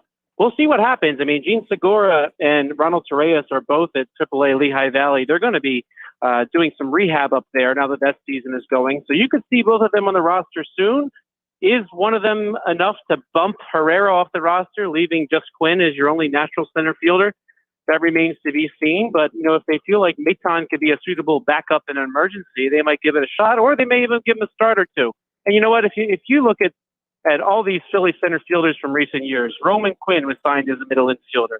Odubel Herrera was drafted in the Rule 5 draft as a middle infielder. Scott Kingery, of course, is a middle infielder. So the Phillies seemed willing plenty in the past to give the guys that were up the middle some time in center field. And I even heard Ruben Amaro Jr. on the broadcast talking back to when Freddie Galvis took some games in center field. So, you know, the people that play up the middle, sometimes they get a shot to play some center field. And they could do that. I mean, it's kind of a tall task to ask a guy like that to just do it. But, you know, you've seen something with Nick Maton. He seems like he's here to play. And I can see him embracing that role with full gusto. You know, I saw him at spring training taking balls in the outfield. In fact, I even thought they were in a game, but no, it was just out on the backfield taking some balls in the outfield. So maybe he'll be ready to do it. I think it's good they're starting now so that when they have a roster decision to make when Segura and Torreyes come back, maybe he can stick around. This team's defensively got problems, though, right? We can't gloss over how bad defensively they've been. Yeah, that's been a problem. I tend to think overall they're a little bit better than they've been, but I don't think much of Herrera in center field defensively. I don't think he's got the range. I don't think he has the arm. I think they're better defensively when Quinn is in there, and that might actually be why Quinn is getting these starts. Let's look inside the mailbag. Sean, on that note, says, what do we do to address terrible defense? He suggests moving Didi to second, which is funny. I don't know if you were watching, I guess you were, the Sunday Night Baseball broadcast when A-Rod was suggesting how the Yankees missed Didi at short. I said, my God, who do they have playing short that's worse than Didi's been? Yeah, I think Didi is better than this. But, let's face it, the Phillies, and there were a couple reports out there that they were actually more interested in Andrelton Simmons to be their shortstop than they were Didi for this year. They missed out on Simmons, and only after that did they sign Didi and bring him back. But, so they clearly believe that there is better defense out there at shortstop. But no matter what, I think Didi's your guy for the year because, they don't really have any options internally. Bryson Stott, he's their top prospect. He was drafted as a shortstop. You might see him more at second base or even somewhere else in the outfield, depending on how this goes. But Stott's all the way down at Class A Jersey Shore, which is now the High A affiliate for the Phillies, which is occupied in Lakewood, New Jersey, by the way. So same location, new affiliate. So without Stott being major league ready and being that many steps away, they seem to are going to have to stick with Didi for a while. Now, a year from now, things maybe could change. I mean, be really interesting to see if the Phillies bite at this shortstop free agency crop that's coming up this year. I could see them moving some pieces. And the nice thing about the Phillies is they've got a lot of versatile defenders. Didi Gregorius did spend a year as a second baseman in the major leagues. He probably could do that if you were able to get one of those big name shortstops. I think they're not going to pay what you saw the Mets pay to the guy that gets booed every 5 minutes now. That's kind of a side note. That's kind of funny. He gets booed everywhere he goes. Frankie Lindor does. But they're not going to spend that kind of money. But there's 5 really good shortstops out there, and if somebody like a Javi Baez is available, they might want to bite. And maybe they're willing to reconfigure things, especially if they know that there's a designated hitter next year. You can move Didi to second and Segura to third, and then Bohm to first, and then Hoskins could be. There's a lot of movable parts. But if they can get somebody next off season, that's one thing. But if not, next year is the last year of Didi in the contract, so you're not really looking at a situation where you have a really long-term commitment to Didi as it is. So I think they're going to ride out this year for sure.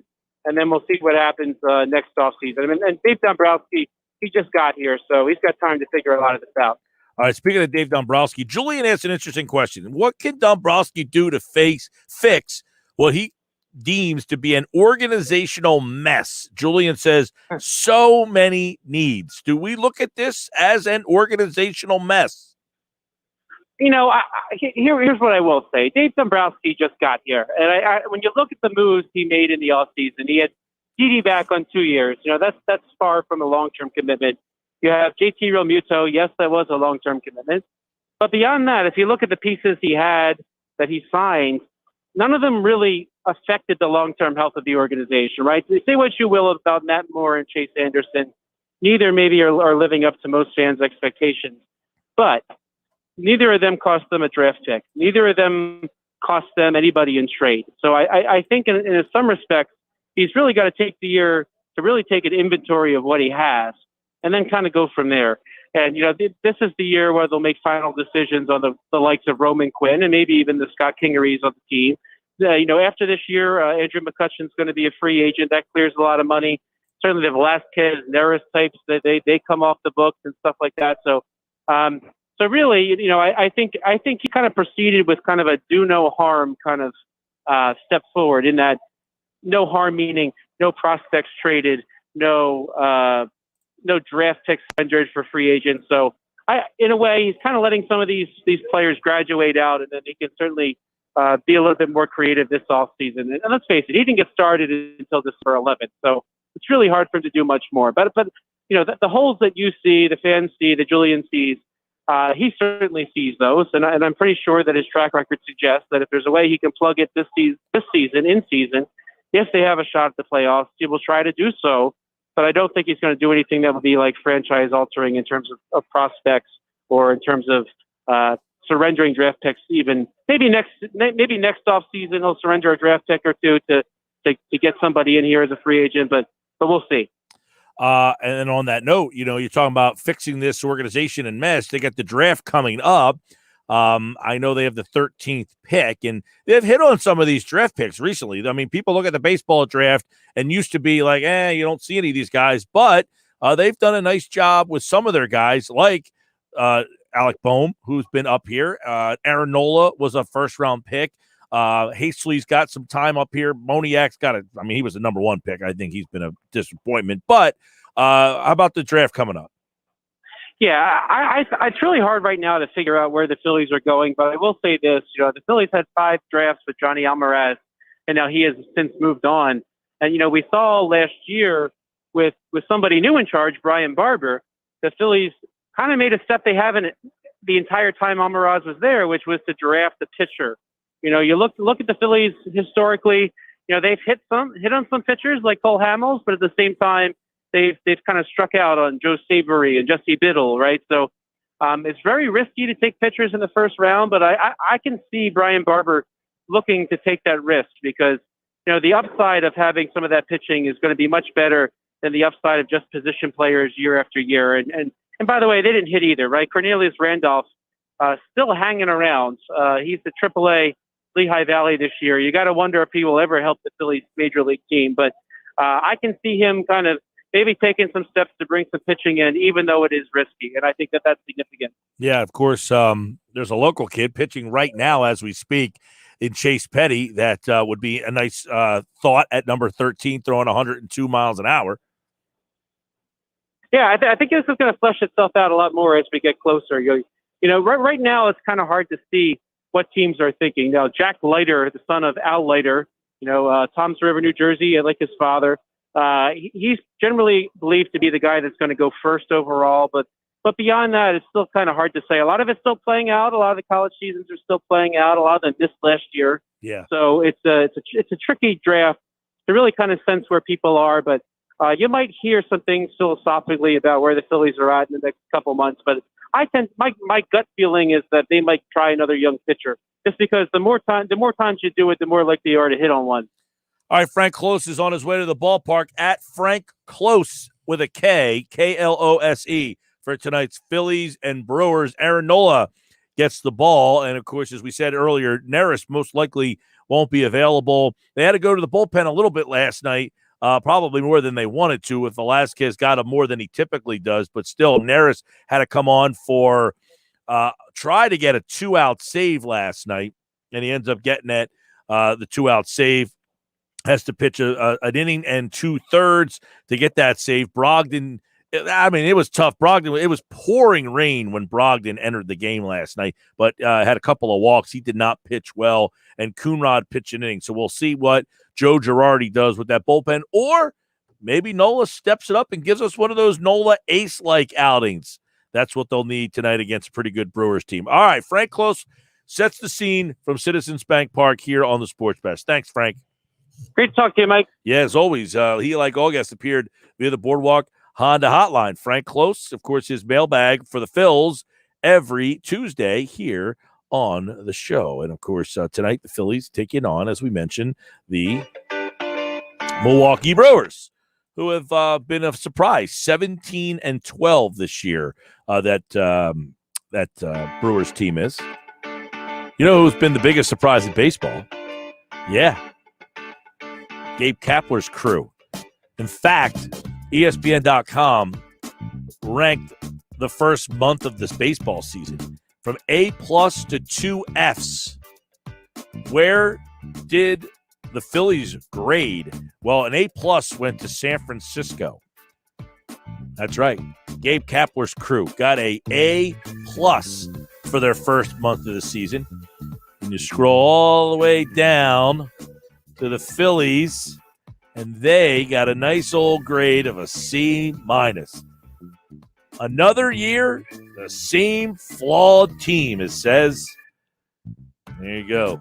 All right, we'll get through the 5 coming up next. But before that, I want to tell you about my guys at Trifecta Therapeutics, a premier sports rehab and performance center right in Glassboro, New Jersey.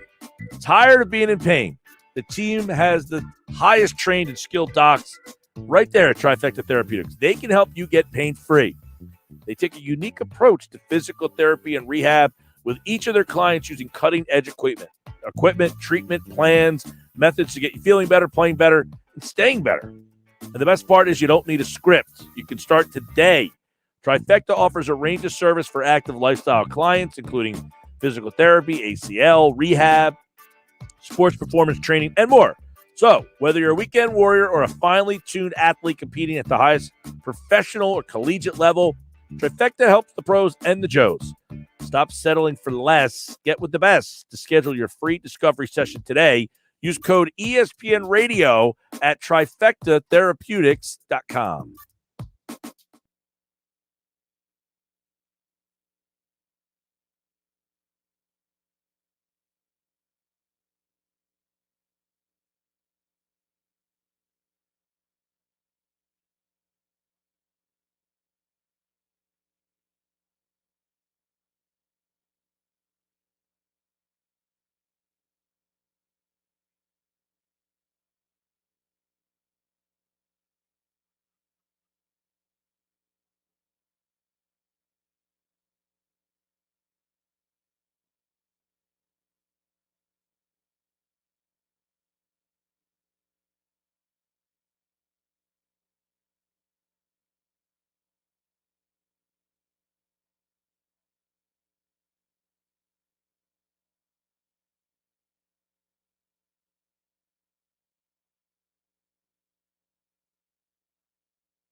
All right, here we go. Get ready to wrap up the show. But first, let's listen in on some of the sound of the day. We'll try to get 5 as we typically do. Here we go.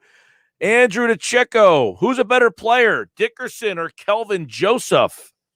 Landon Dickerson's a better football player than Kelvin Joseph. Okay, Kelvin Joseph started 9 games last season, very raw, has a lot, tremendous ball production last season, but there hasn't been enough. I didn't see enough personally that would warrant a premium second day pick invested at the corner. I mean, that's the classic case of reaching out of need versus taking the best player available. And I think the Eagles did that. Well, there you go. So a lot of people were mad that the Eagles didn't go with a corner at 37. The first one off the board after him was Kelvin Joseph. DiCecco says, smart move, not taking him. Yeah, and Mike, it sounds like more and more when you hear different people talk about the draft that the NFL teams felt that there was a serious drop off from the top 4 to the next group batch of corners, in so much that they were just avoiding some of them altogether. And that should tell you something. That other teams that needed cornerbacks avoided some of these guys as well. Well, the next one was Asante Samuel. So Samuel at 37 or Dickerson? Asante Samuel, he can play, and he's a nickel corner likely, but he can play outside as well. He's a bit of a tweener player. They passed on a position of need, and they took the better player. And when you look at the value that Landon Dickerson can provide as a tackle, or as a guard or a center, and be one of the top players at his position in the next year or so, he's that good. If he's able to stay healthy, and that's a big if.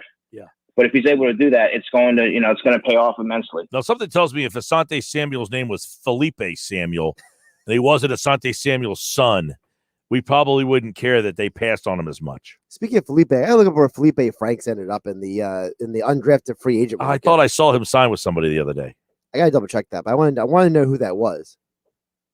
So he again says Dickerson was the right pick.